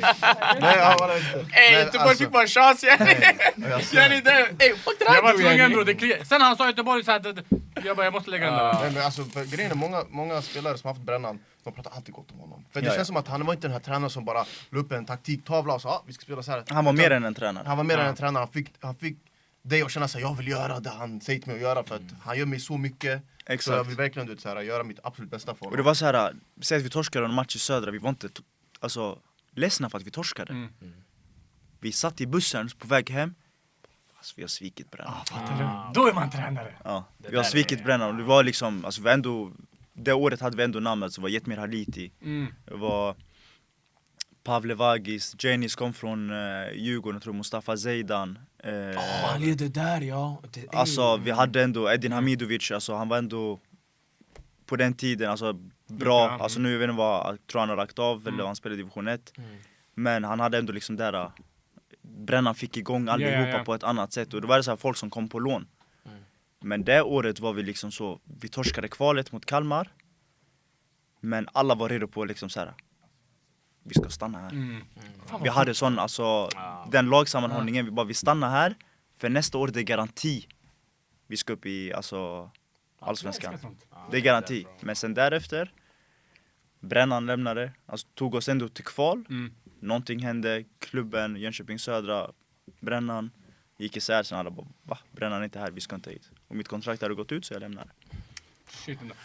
Vänta, var hans fråga vad han tycker om sig själv, vad han tycker om Brännan, eller var det bara du la Nej, in? nej, jag bara Ja, frågade. Jag Nej, tänker jag bara vänta, frågade. Nu kommer Brännans älskar sig fråga. själv. Brännans fråga, jag vet inte om det är Jag har någon... kärleksförklarat Brännan, nu kommer frågan. Nej, så han hade bara skrivit, han bara undrar. Bra första sekunder eller en bra build-up? Och vad han menar jag kan inte riktigt svara på. Jag förstår. Ja, Du sa det. jag hoppas du förstår, Ja. annars... Bra första sekunder när vi tappar boll. Aha. Bra build-up är när vi liksom har ett bra uppbyggnadsspel och ingen kan liksom komma åt oss i pressen. Okej. Och fråga han vilken han ska välja. Ja, han frågar, bra första sekunder eller en bra build-up? Vad vill Jag ser- Brännan att du svarar först och främst? Är det hur snabbt man vinner tillbaka bollen menar du? Ja. Okej. Och alltså Jönköping, vi hade ett bra uppbyggnadsspel. Men vi hade också, jag ska säga nästan vi var brutala i Superettan på våran alltså, återövningspress. Okej. Alltså vi såg, vissa spelare såg innan vi höll på att tappa boll att okej, vi är på väg att tappa den. Mm. Alltså bara, Direkt. alltså direkt. Det var redan 2-3 spelare på väg mot situationen. Ja. Bara vann tillbaka bollen och sen körde vi en ah. gång till. Så att jag skulle säga första sekunder. Första sekunden. Ja. Ja, Det var Brännan kul, fick fattar du? När honom man att var så tänka tre härifrån. spelare så. Brännan fick honom tänka härifrån, ha? Gegenpress typ, ja. Gegenpress. Shit. Vi kommer gå till, för det är många lejon här. De vill prata om Skicka lejon. landslaget. Och vi kommer komma dit, men vi tar några andra bara. Just nu, du spelar ju i Polen. Mm. Vilka fans skulle du säga är vilka fans är bäst? En ställer i Polen, kommer vi säga kanske Krakowia då. Mm. Men jämför fansen i Polen och jämför dem i Sverige. Är det stor skillnad? Jag skulle säga att i Polen är det mer alltså, publikmatcher. Arenorna är inte så stora. Okej. Det är mellan 12, 20, 25 000 arenorna. Mm. Men på något sätt de är alltid fulla. Aha. Alltså de älskar ju fotboll där. Ja, Alltså, ja. det är en annan nivå. Så att jag skulle säga vissa klubbar i Sverige när jag spelar i Halmstad, man älskar att åka dit och spela alltså matcher. Jag älskar att åka alltså, till Tele2 och möta Djurgården. Jag älskar att åka till alltså, Friends, Strawberry, Lemonade. Ja, de eller har vad den dödat heter. hela den där. Ja. Lemonade! Han bara lemonade! Nej, säg något nu! Nej, det Strawberry, alla de här, alltså, så det var kul. Alltså, det var så, man behöver inte motivera sig till matcher, Ja, ja. fattar du? Men BP borta typ. fattar du? Tråkig Grimsta. Ha? Grimsta. Alltså BP borta, typ, du kan höra alltså, någon ute på parkeringen prata mer än... alltså, Ja. Grimsta måste vara topp 3 dödaste arenorna i världen. det där händer inte i Polen. Alltså, så, det är mycket publikmatcher. Så jag skulle säga fansen i Polen och matcherna där krävs inte motivation. Nej. Alltså, du kommer in motiverad till matcherna för att inramningen och allting bara liksom hypas upp. Och samma sak i Sverige, det är vissa matcher där du inte behöver det alls. Alltså, Och hur skulle du säga fotbollsmässigt då? Största skillnaderna? Allsvenskan kontra polska? Extra klass eller vad det heter? extra klass. Extra, vilka är det? Extra klass? Exakt, det är ligan. Aha, Högsta Vet du, ligan. eller? extra klass. Bror, vem är det lag där bror? Vad ska, spelmässigt, största skillnaden? Jag skulle säga att i Polen är de mer liksom individuellt skickliga. Okay, Alltså det går fort. ja. En match kan sluta 5-4, det kan sluta 4-3 från ingenstans. Alltså det går liksom det så. händer. Alltså det går mycket fram och tillbaks. Men ligan den höll på att utvecklas. Det är många bra lag, alla slår alla. Kollar man på ligan nu, alltså nu är det uppehåll. Mm. Men kollar du från Europaplatser till nedflyttning, det är 6 poäng. Svärd. Alltså alla har slagit alla, fattar du? Det är Så samma det finns typ inte. i Sverige. Det är det. Typ. Ja, typ. Så alla slår alla, så det finns ingen liksom så klar favorit.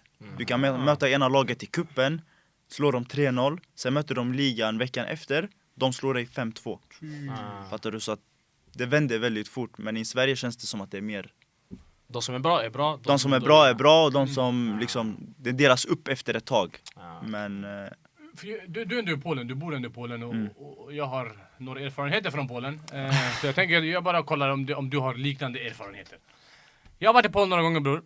Och när jag kommer till Polen, det första jag märker är en klar och tydlig, de vill inte ha mig där, aura. Så när jag går ut på gatan med min dam, promenerar, Jag ser bara, folk vill alltså bokstavligen döda mig. De kollar på mig som, nej, walla jag är ärlig, kolla nu.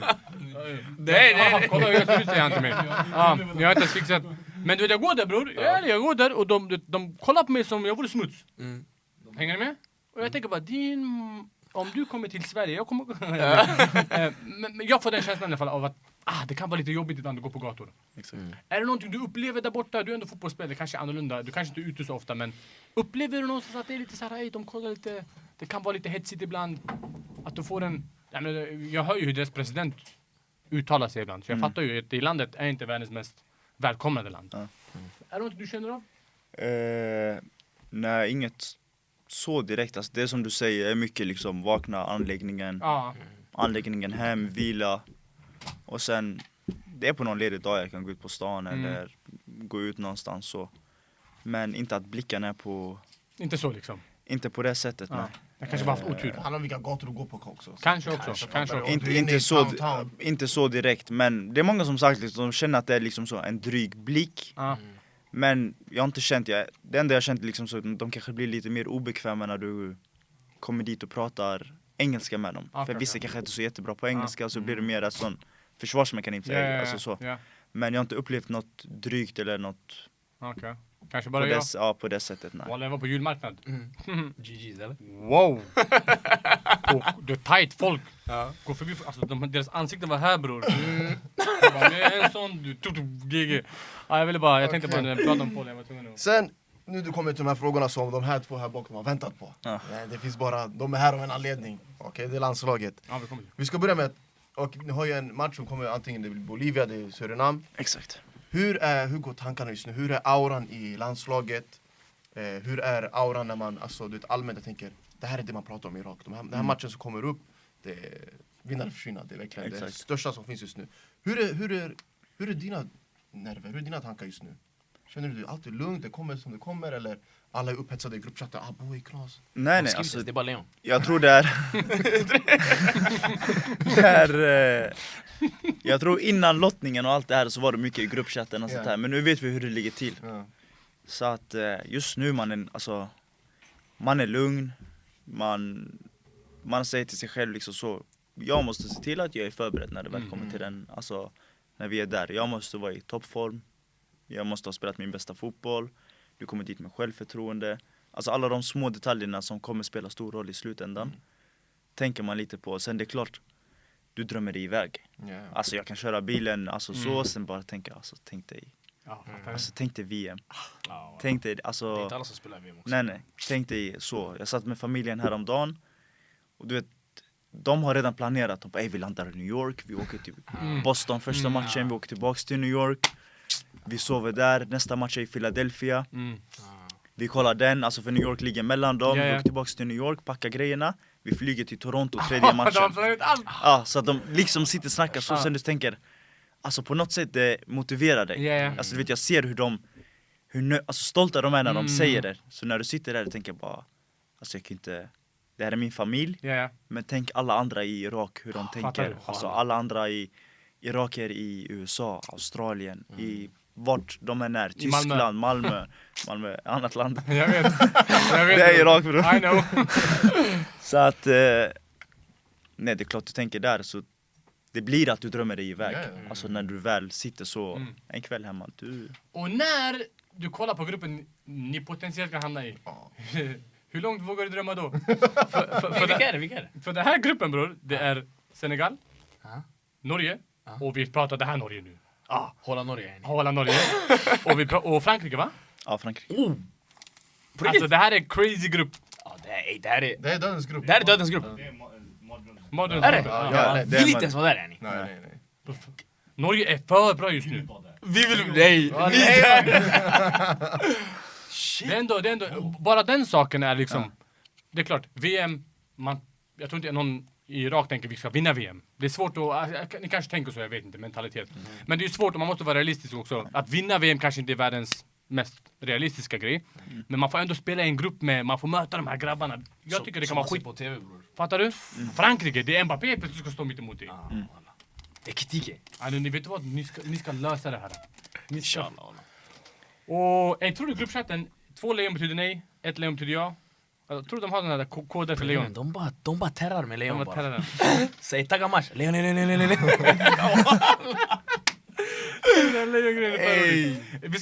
Vi ska Ahmed ska komma, han ska prata för han vill prata lite om, han är också irakier. Han ska komma och prata lite om, han har några frågor han vill ställa. Så vi ska byta oss av, jag och han. Men om jag har förstått det här rätt så, jag har fått för mig att det finns någonting du skulle kanske hämta till oss. Du är upp till fel eller vill du lägga upp det själv? Nej, jag har hämtat någonting till er. Ja. Så jag Absolut. tänker att- För det här vill jag verkligen vara Alltså, med. känner man till iraker så kommer de aldrig tomhänta. Du ser vad vi har här också. Ja. Vilken otur att vi inte haft irakier tidigare. För att, eller Danilo, men Ja. vi har inte fått något. Jag tycker det är dåligt faktiskt. Jag håller med. Jag har kollat på era avsnitt, Ja. jag tänker okej, när kommer det? Ja. Kan de sitta, alltså så? Ja. Finns det någonting? Så jag har tagit med mig, jag tänker, Wow. Det här är första gången det händer, grabbar. en matchtröja till var och en av er. Wow. Det här är seriöst. Det här är din. Tack så mycket broder. Och det du gör nu, det är att du sätter press på nästkommande gäster. Nej, vi kan ju prata om det. För jag tycker att han delar ut Där är dem. din. Wow, jag ska få mig den direkt. Och sen den Eller, sista jag- till Ahmed också. till Ahmed. Jag tänker så här, för att någonstans, du vet, jag som människa fungerar lite som honom. Om jag ska komma någonstans, jag förväntar mig att jag kommer med någonting. Om det är Nocco, om det är en... Ja. Jag kommer med någonting! Och det här säger mycket om dig. Ja. Att du ändå kommer med någonting till oss och du tar dig tiden. Och självklart plånboken drabbas inte så mycket, men det är klart, det kostar. Men du vet att man ändå tar sig tiden, så till alla andra som har varit här, först och främst, respektfullt skäms. Respectfully. Men till alla som kommer!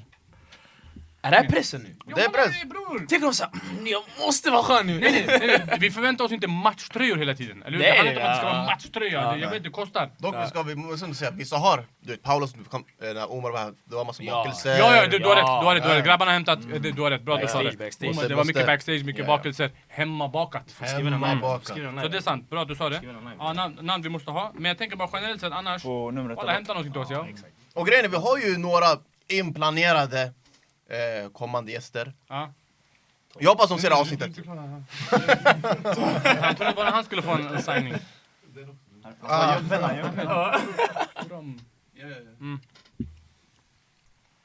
Wow! vi kan ta den Anthony, sen, vi kan ta den han kan ta sen. den Ingen stress. Den också eller? Vi tar den sen. Varför vill jag ha... Om ni undrar varför jag vill ha en autograf, var för att hur fan ska jag annars sälja den här på eBay? Jag köper tillbaks den, säger det en gång till. Nej, det här ska rakt upp på väggen. Jag ska ta på mig den. Off-cam. Men Ahmed ska komma, surra lite. Innan Ahmed kommer, snabb fråga bara.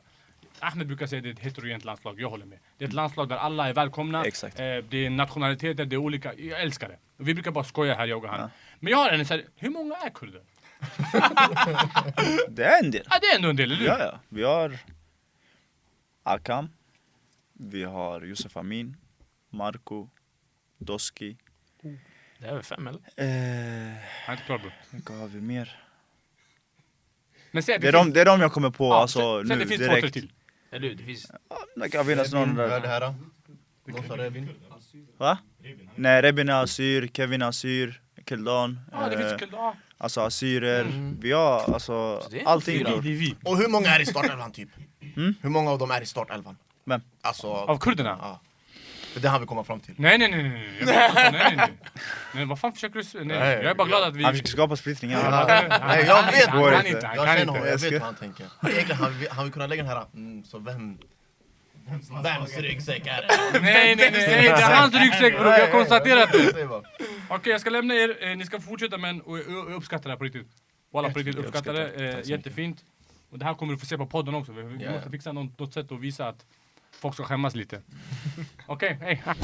Jag är glad att du är här. Jag är glad att få Och vara den här här. stolen Baran, jag vet inte, den är tjockvarm i alla fall. Jag vet inte vad han har gjort här, men den är... Nej alltså, och alla jag vet inte vad han har gjort men... Ey, din bil mår inte bra heller, din stol, soffa där hemma mår inte bra.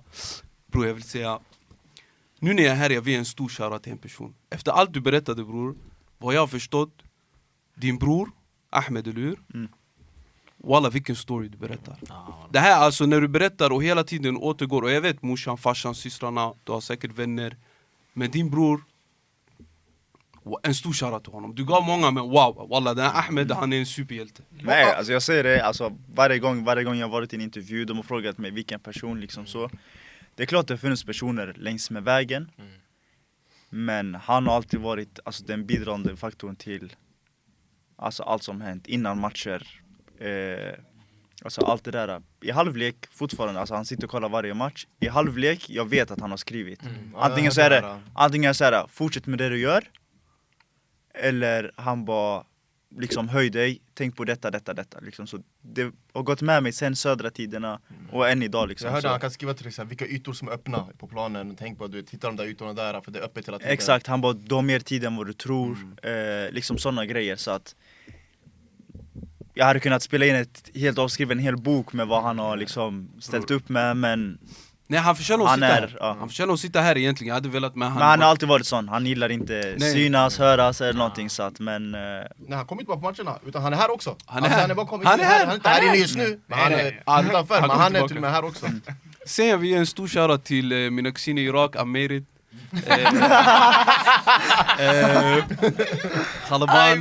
Khalaban, Rime, Hamza, Hassouni, Denno, Mortada, Hamoudi. Vi är här. Vi är här. احنا هنا. Så. Nej, vänta, är inte det farsan nu när jag kommer ut? Kommer jag bli såhär, wallah. Nej, alltså de var så här. Jag bara, jag vet vad som kommer. Amir kommer. Vem? Du vet, många gatubarnkompisar man har haft. De heter Ahmed, Amir, Mohammed, allting. Amir, från landslag. Han bara, är det YouTube det nu? Han bara, jag trodde ni det var såhär lall du vet. Jag bara, nej. Han bara, okej, hälsa. Så, med det sagt bror, nu jag vill börja om Irak-segmentet, okej? Lejonen. Och det största lejonet här med oss. Men jag vill gå tillbaka, innan vi börjar snacka om nuet bror. Jag vill gå tillbaka till en stor grej som hände 1 år sedan. 24 januari, någonstans där 2024. Det asiatiska mästerskapet och Irak möter Jordanien. Det står 1-1, det är 15 minuter kvar. Ayman Hussein gör 2-1. Ayman Hussein gör 2-1 och han springer och de firar som aldrig förr. Problemet är att det här firandet, det leder till hans gula kort. Han får ett gult kort och han har redan ett gult kort. Han får rött. Irak spelar med 10 man. Jordanien gör 2 mål på tilläggstid. Minut 95 och 97 och vinner 3-2. Nu jag vill fråga bror, för er som inte vet. Det här firandet han gör, det är det som handlar i rubrikerna. Om det ska vara gult kort eller inte. För vad jag vet, han går ner och han gör så här. Han typ skådespelar att han äter någonting. Just det. Minns ni? Ihåg det här. Skandal. Ah. Tidningarna. Alltså det blir upplopp i Irak bror. Det blir kaos. För att man inte bara Irak alltså, alla Hela- nyhetssajter, hela världen, överallt. allting liksom, det var så Fast är här. det fult? Hur? Och Nej, det där jag det var inget hån, för att de gjorde det när de gjorde 1-0. Okej. De gjorde 1-0, de satte sig ner och liksom ingenting. Det är nu det luktar lite. Vad är det? Och kolla bror, vad jag har fått höra, och jag är inte expert på Mellanöstern, men tydligen så firar de så för att det är något sätt de sitter och äter tillsammans eller någonting. Den rätt de har, de sitter tillsammans och de äter liksom så. Så någonstans där, han gör samma sak som de får inte gult kort, men han får för att de ser det som ett hån. Är det det som händer, eller varför får han kort? Vad jag har hört så är det att firandet tar för lång tid. Det är därför. Ja. Och han ger rött kort. Ja, för innan Ayman sätter sig så blåser domaren och är redan på väg mot honom. Så när han sätter sig ner så har domaren bestämt sig att han ska ha gult för långt firande. Alltså att han tar för lång tid på sig, fattar du? Skandal Fast jag har bror. aldrig hört att man kan få gult för att man firar för länge. Det är bara att domaren säger ej, jävla över. Ja, jävla Alltså att det tar tid. Du brukar inte få kort Så han för visslar det. en gång, han visslar 2 gånger domaren och de är kvar där och firar, fattar du? Ja. Men det är en 8:e i asiatiska mästerskapet. Fattar du? Fattar du? Du gör 2-1, Ja. det är klart man firar. Alltså så. Vi har haft hela andra halvlek chans på chans. Bollen vill inte in. Till slut vi får in 2-1. Fattar du? Men jag är inte påkopplad där. Alltså mentalt, för 1-0 målet Jordanien gör är mitt misstag. Fattar du? Jag passar fel. Alltså så den går till deras forwards. Han får en första touch otrolig, du vet att det var en sån sidledspassning. En sån chill, men den bara går till honom. Han tar den, springer igenom våra mittbackar, gör 1-0. Så hela matchen, det är i mitt huvud. Alltså det bara går, fattar du? Medan jag spelar andra halvlek, får in 1-1, jag tänker yes. När vi får in 2-1, jag går ner på mina knän och tänker, alltså jag vet inte vad jag tänker bara, alltså tack Gud, fattar du? 2-1, folk kanske glömmer bort det här, fattar du? Ja. Folk kanske glömmer bort det här. Och då sprang Monte och Zidane Ekpal, alla de här, alltså satte mig ner på knä, jag kommer ihåg att de skrek till mig. Zidane skrek på engelska, han bara we got you. Fattar du? Och Monte bara kom igen, håll i detta. Sen blir det röda kortet. Och där tänker jag, där och då tänkte jag, vi klarar oss till 90 minuter, alltså så 91. Jag tänker det här kommer gå vägen, fattar du? Vi ligger rätt i positioner och allting. Sen paff, någonting bara händer. För att det blir ändå röd kort på alla i stjärnor, men ändå han är striken, han är den som ändå gör målet, han är en ansikte utåt och allting. Även det första gula är alltså fel, för han skriker på alltså han gör så med sin hand och skriker mot oss, och situationen är inte ens en situation som har hänt. Alltså bollen är på andra, men han blåser av mitt i spelet, vänder sig om och ger en gult kort, fattar du? Så att man kan vrida och vända på det hur som helst, men just därefter när vi åker ut kommer jag ihåg att jag bara blameade mig själv. Hade inte jag gjort den passningen så hade inte vi förlorat med 3-2, fattar du? Det är så man tänker som fotbollsspelare. Ja. Fattar du? Och sen man ska på intervju efter, och jag kommer ihåg min intervju där att jag bara sa att jag ber om ursäkt, alltså att jag tog på mig allting. Men fokuset var inte där, visst? Alltså du kände det där fokuset, men fokuset var på att han fick rött kort. Men man har alltid, alltså hur man än vrider och vänder på det, alltså, det är klart jag har varit i landslaget ett tag nu, men jag har ju fått kritik. Alltså, jag gjorde den passningen, men därefter liksom så okej, det har gått bra för mig efter. Men nu på senare tid innan det här, alltså Emiratmatcherna och det här, så har jag ändå fått kritik. Alltså Amir är inte den samma Amir som innan, han är inte på samma nivå, allt det här är liksom så att man får höra saker och ting. Alltså det är inte lätt att vara irakisk landslagsspelare. Det finns ett helvete med att vara det ibland.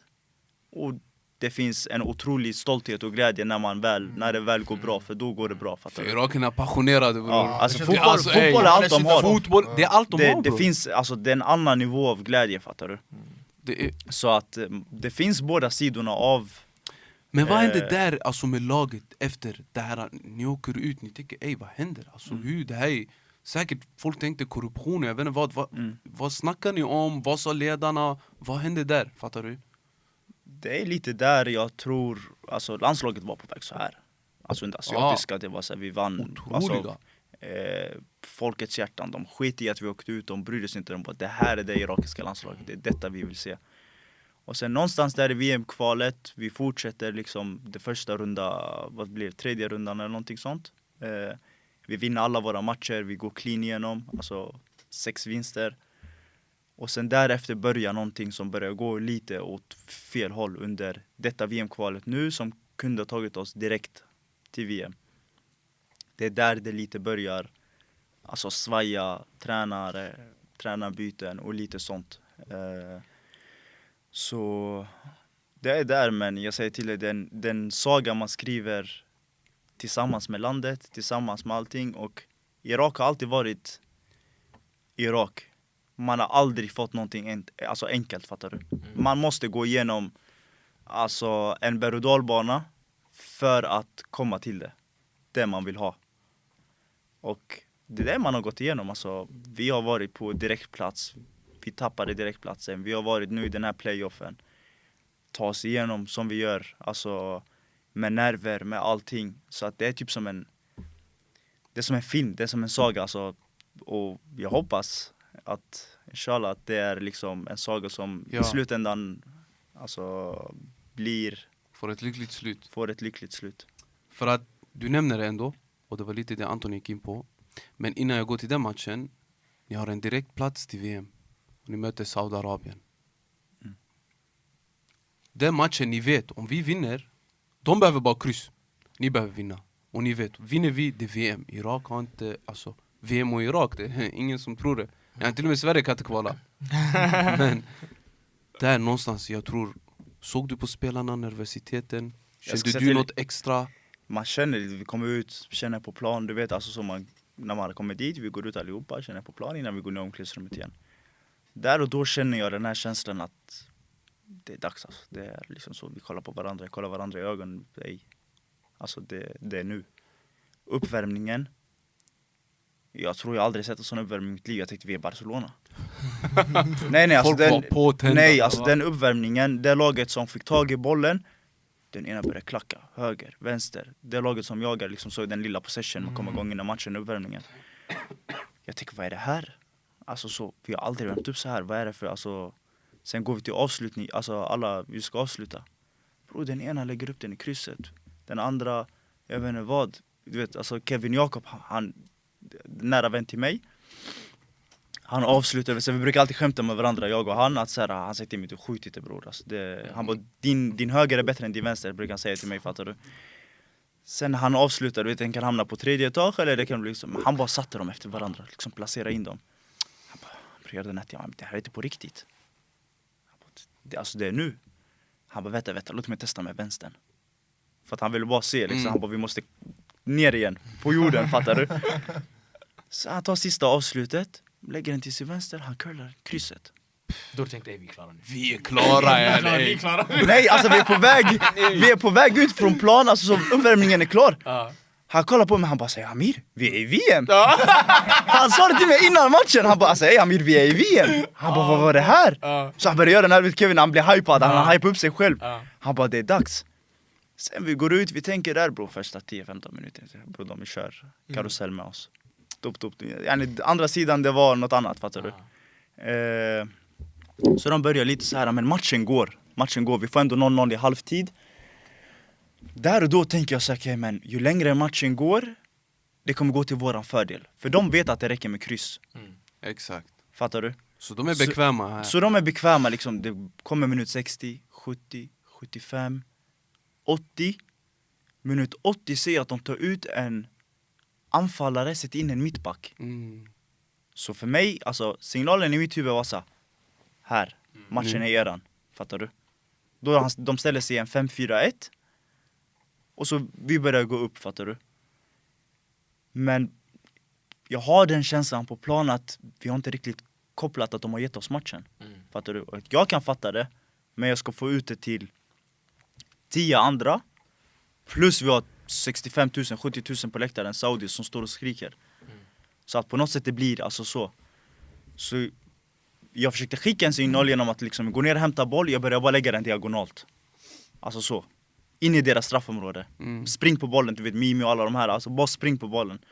Och där började vi skapa lite tryck, vi fick frispark, hörna, liksom så. Och sen i slutet får vi en frispark som Rokhaya skjuter, liksom det var nära, men liksom man såg att de bara ville få över, de satsade inte längre, de ville inte göra mål Saudi. Men när de firar på plan så känner jag där och då att jag ser att vissa spelare i vårt lag lägger sig ner i landslaget. Vissa gråter. Och liksom så här. Jag kan alltså säga helt ärligt med handen på hjärtat. Att jag gick och kollade på dem så. Jag bara, vad gör ni? Vad håller ni på med? Sen vissa satt på bänken, hade tröjorna över ansiktet. Jag bara, det är inte över förrän det är över. Jag bara, vi har tagit oss till playoff. Jag bara, in i omklädningsrummet, låt oss byta om, vi drar härifrån. Det var den mentaliteten jag hade. Att liksom, vi är inte ute än. När vi är ute då, helt ärligt, jag hade gråtit. Alltså så. Då har jag lagt mig ner och jag hade liksom fått tårar. Liksom den dröm. Men där och då kände jag, nej alltså, vi är inte ute. Varför ska jag sitta ner och gråta? Vi har ett playoff om någon månad. Det är bara ladda om och så kör vi. För den där playoffen, det är mot Arabemiraterna. Exakt. Och det är där bror, det är där jag tror du gör ditt livs viktigaste mål. Nu vet jag inte bror. Men minut 107, tilläggstid, 17 minuter. Alltså det är inte 107. Alltså det är Finns 90 plus 17. Finns det ens? Det var 90 plus, vad var det? 17. Men vad har han lagt till? Ja, Han har lagt Ja, för det blev ju, du tog tid och man kollar. 107. Bro, tänk. Är det rekord? Du vet när jag säger minut 107, vad tänker du? Det är tilläggstid. Förlängning. Ja. Det här är 90 plus 70. Alltså förstår du någonstans du tänker Det va? där är, ja, det där är Men jag tror fan- han har lagt till, typ 8-9 minuter. Och sen Alltså det var 90 plus där. Men minut 96, 97. Ja. Där händer liksom allting som leder till att det blir 17 minuter Ja, tilläggstid. okej, Alltså okej, att okej. det fortsätter. Ja, Det ja. blev VAR, det var allt möjligt, så Okej, det tog okej. tid. Det tog tid. Och nu det handlar om att om Irak vinner, de är vidare till sista matchen i playoffen för att nå VM. Och det är så 1-1. Fattar du? Och det är straff. Och det är inte straff hemmaplan. Det är inte straff 1-1 minut 60. Det finns tid efteråt. Det här är det absolut sista som händer i matchen. Och jag kan vara ärlig med dig bror. Jag sitter där hemma och jag kollar och jag ser Mohamed Ali gå fram. Jag Ja, ser du skulle inte ta sorry, du skulle inte ta den. Det gör jag. Kolla bror, det här är vad jag ser. Ja. Okej? Mohamed Ali Mimi. Det är ett tv-perspektiv. TV-perspektiv. Ja, Jag ska ge er Inside. inside Det information. är vad jag ser bror. Sen alla irakier börjar ställa sig upp här. De blev helt... Ey, grabbar, Mimi. Han är alltså, grabbar, jag ser för några år sedan, min farsa han kom, han bara ey, det har kommit en Iraks landslagsspelare, han ska till Dortmund eller Juventus. Alltså han är yani, Ja. talang. Ja. Men den här matchen, wallah, jag kan vara ärlig Mimi, om du översätter det här, bror, han var knas. Alltså när han går fram mot straff, jag tänker snälla gör det till en sån här grej där han tar så att folk retar honom, sen någon annan kan ta det. Men en sak, han kommer in i matchen. Ja just det, Han kommer in i matchen och han... Ja, han har något friläge först han missar. Och sen har vi en frispark på sidan som jag slår in den, han nickar in den. Mm. Men han har haft chanser efter det, 2-3 chanser Det är som det, är, ja, och han har missat. han har missat. Alltså förstår, man ser, ey, är han nervös eller vad? Och du ser på hans kroppsspråk, han är sådär.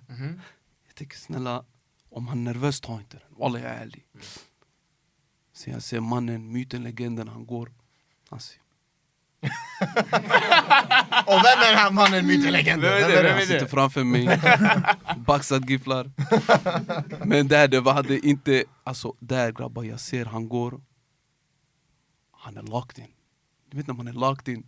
Du vet när det är Fortnite, alla har dött. Du måste rädda alla grabbar, rädda den Jag här. vet att alla kollar på det när du spelar. Alltså han är så locked in. Samtidigt jag tänker, ey han ser locked in ut. Men han vet ju, om jag missar den här straffen, Det är GG. det är över för mig. Det är GG. Alltså det är typ, du vet, du berättar ju du gjorde en felpassning och tänkte på det jag vet inte hur länge. Ja. Det här bror, det hade alltså bror. Och på det, tänk om de hade vunnit. Alltså han missar och de vinner. Det här är make it or break it alltså för din mentalitet. Så där bror, vad händer i din hjärna bror? Vad händer bror? Så här är det. Jag slår ju hörnan som leder till straffen. Så jag ser hörnan, jag ser bollen bara studsar i straffområdet. Målvakten får den i sina händer. Där jag tänkte, fan det här var sista chansen. Så jag springer, sen från ingenstans blir en frispark. Sen en spelare i vårt landslag som ser den. För han står på bortre stolpen. Han ser att den har nuddat en hand, så han går fram. Och börjar prata med domaren och sånt här. Så jag tänker, och han är mittback. Och de har fått en frispark på typ mittplan, alltså i Arabemiraten. Så jag tappade helt på han. Så jag tar han från domaren och knuffar tillbaka han till, alltså gå tillbaks till din plats. Sätt igång en snabb frispark nu, 2-1, vi är körda. Han bara, Miri, jag svär på Gud det är hans. Jag bara, är du säker? Han bara, ja. Jag går fram till domaren, han bara, jag kollar, lugn. Så de kollar, sen han gör VAR-tecknet. Alltså det ljudet inne på arenan. Och du vet hur alla blev glada, jag tänker okej, det är dags. Så när han gör det så går jag sakta ut till bänken. Alltså dricka vatten. Medan vi väntar på att han ska kolla allting. Den matchen är Ayman första straffskytt. Den matchen är Aymans första straffskytt. Efter är jag eller Doski. Beroende på hur vi känner liksom, så vi bestämmer på plan. Ayman är utbytt. Så jag ser att han och våran assisterande tränare pratar. Sen går assisterande mot mig. Så han gör så här, du. Alltså tummen upp, fattar du? Så jag gör bara så till honom, alltså så, det är lugnt. Jag ser att Mimi har bollen. Mimi har fått till sig att jag ska ta straffen. Jag ser till han står där så länge du kan. Stå bara där så länge du kan. Sen springer typ 3-4 av våra spelare, ställer sig på straffpunkten. De skyddar straffpunkten liksom. Du vet allt. Alltså, nu är det liksom, de kommer försöka med allting. Arabemiraten. Så de ställer straffpunkten, de skyddar den. De knuffas, de bråkar, det ska ta lång tid. De vill sätta press på Mimi. Mimi lägger upp bollen. Kommer en Arabemiratspelare, sparkar iväg bollen, alltså så iväg, du vet, så han får gult kort. Det blir lite tjafs utanför straffområdet. Mimi lägger upp bollen en gång till. Medan allt det här händer så promenerar jag bara liksom så fram och tillbaks. Alltså 5 meter och andas. Och jag måste ge shoutout till en mental coach som jag har haft under alltså resans gång. Och nu med VM-kval och allt det här som jag haft under denna säsongen i Polen också. Ulf Sandström heter han. Och han lärde mig en metod att bara andas. För att återställa nervsystemet. Ulf Sandström, du har precis... En hel nation är också på dina axlar. Ulf, stor kära till dig. Ja. Så jag går liksom så fram och tillbaka, liksom så 5 meter, bara liksom så, andas. Jag andas liksom så, återställer nervsystemet. Och någonstans i mitt huvud, jag kopplar inte vad som händer. Fattar du? Jag är inte där mentalt. Alltså så, jag kopplar inte att... Inte någon gång kom alltså tankesätt liksom, om jag missar. Jag tänkte inte på publiken. Jag tänkte inte på hur mycket den här straffen betyder. Utan jag var bara så här: bestäm dig. Fattar du? Bestäm dig, du kommer göra mål, det är lugnt. Så jag gick bara runt och pratade med mig själv. Det är lugnt, andas, det är lugnt. Du kommer göra mål. Alltså så, jag pratade med mig själv. Och så andas jag sakta liksom så. Sen lägger jag upp bollen. Jag tar mina steg, som jag alltid gör. Tar ett djupt andetag. Då kommer en till spelare fram. Om ni har sett det på tv när jag skrattar. Jag skrattar. Motståndare eller? Motståndare kommer fram i mitt öra. Han säger: du är rädd, du lägger den i mitten. Så jag kollar baks på han och skrattar. Alltså så, mitt i allt, jag bara skrattar. Och så gör jag om min rutin en gång till. Andas. Och så har jag kollat med assisterande. Vi har kollat på hur målvakten beter sig under straffen. Det första steget han tar, dit går han. Fattar du? Det är inte den att han lurar, det dit går åt andra hållet. Om han tar sitt första steg dit så går han. Så jag promenerar bara sakta mot bollen. Medan jag kollar på han, promenerar sakta. Han tog fram vänsterbenet. Och där tänkte jag, okej, men nu vet jag var jag ska lägga den. Så jag bara går och så jag la in den i andra sidan. Och sen där bara blackout helt. Där du vet, det är alltså sista matchen. När bollen går in, det är blackout. Alltså jag vet inte vad... Alltså de springer från bänken, den ena drar i mig, den andra ger mig en smäll i ansiktet. Alltså jag vet inte vad som händer, men det är blackout. Jag såg iraker börja slå varandra. Alltså de visste inte. Man visste inte alla schack man gjorde. Ja. Inte high five. Nej men det är vanligt alltså så. Det är, du får en smäll här och där. Du kan sitta och äta, vi har lunch, middag, för ingenstans du ska precis äta och du får en ring. Alltså, det är bara kärleksfullt. Det är bara en sån kärleksfull. Men just där och då det är bara blackout. Hur många decibel, alltså hur högt var Fick du tinnitus? För du skulle höra mitt vardagsrum, bror. Alltså, du skulle höra mitt vardagsrum. Ja. Så att jag vet inte. Alltså, det är det viktigaste stunden i fotbollskarriär, skulle du säga? helt klart, alltså, det finns ingenting som slår det. Hur var auran efteråt? Inte kanske omklädningsrummet dagen efter. Alltså du vet, när allting var, du vet, du har vaknat upp, du vet nu, okej, det här har hänt. 5 miljarder DMs-taggningar. Ja, alla iraker som går loss i din DM. Ja, det var mycket meddelanden, alltså vänner alltså, som skrev, personer som har sett, som den har spridits överallt, lagkamrater i Polen som har kollat på matchen, min familj som har skickat liksom så att grejen med det var att jag spelade, fan var det måste varit en tisdag tror jag, tisdag kväll, och jag har match med klubben lördag, och klubben är liksom så, kan du komma tillbaka så fort som möjligt. Så jag, liksom innan matchen vi kollar flyg, de frågar oss vilka flyg vi har. Jag har tagit snabbaste flyg, det är direkt efter matchen. Alltså från arenan, jag ska bara till spelarhotellet, hämta min väska direkt. Så jag åker till hotellet, hämtar min väska. Där och då, liksom, allt är bara i ett rus, fattar du? Jag måste hinna mitt flyg. Så jag sitter ändå så, sen när jag är på väg flygplatsen, då ringer jag min familj. För att det var stress innan det, jag bara ringer min familj. Säger grattis, de är glada, allt det där. Jag börjar svara vissa vänner. Men när jag, och där och då har jag inte kopplat, alltså, jag har kopplat att jag har gjort mål, men jag har inte kopplat, fattar du? Alltså jag har inte landat eller liksom smält in allting. Jag smälter allting sista flyget typ innan vi landar i Krakow. Då jag sitter och kollar på videon på min familj, för hela min familj var samlad hos mina föräldrar. Liksom hur, när jag gör mål och alla gråter. Min bror var i Stockholm och kollade matchen själv. Så hans fru hade filmat honom när straffen var. Och när jag tar bollen och lägger fram, han såg bara att det var en vänsterfot. Han såg inte att det var jag liksom. Sen kollar han noga och så ser att han får. Jag har aldrig sett han bli stressad. Så han bara lägger handen på sitt huvud. Han bara, nej, det är Amir som ska ta den. Och då säger han så. Och man hör hans dotter prata i bakgrunden. Stackarn, hon gör ingenting. Mila, tyst! Fattar du? Han är nervös. Ja. Han bara, Mila, tyst! Sen hon bara, vad sa du? Och han bara liksom så det var där, när jag såg de videorna på flyget, det var då jag fick tårar.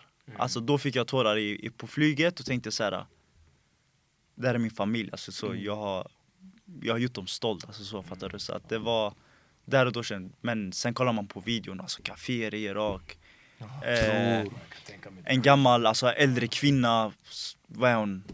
80 år, hon sitter framför tvn och ber och gör mål från ingenstans. Hon ställer sig upp som att hon vore den mest explosiva kvinnan i hela världen. Bro, det är allt de alltså, har. Det är allt de har. Barn som gråter och allt det här. Alltså, för mig, det var där och då jag kopplade hur allting, liksom, hur stort det var och hur många man har gett den glädjen till, fattar du? Så att det var en annan nivå. Skulle säga jag, Barek och Mojtaba skriver till varandra. Han kommer han är locked in, han kommer sätta det. Han sitter, man skriver till varandra. Nej, det var värsta känslan, bror. Det är alltså... nej bror, det var helt otroligt. Och där, Irak går vidare.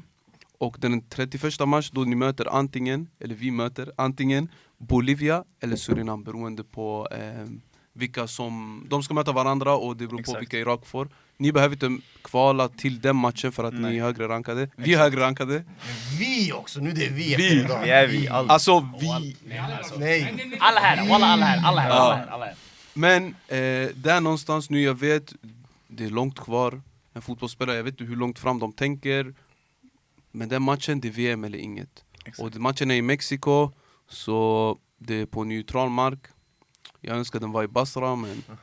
Har ni koll på någon av lagen? Har ni såhär, hellre det här än det här?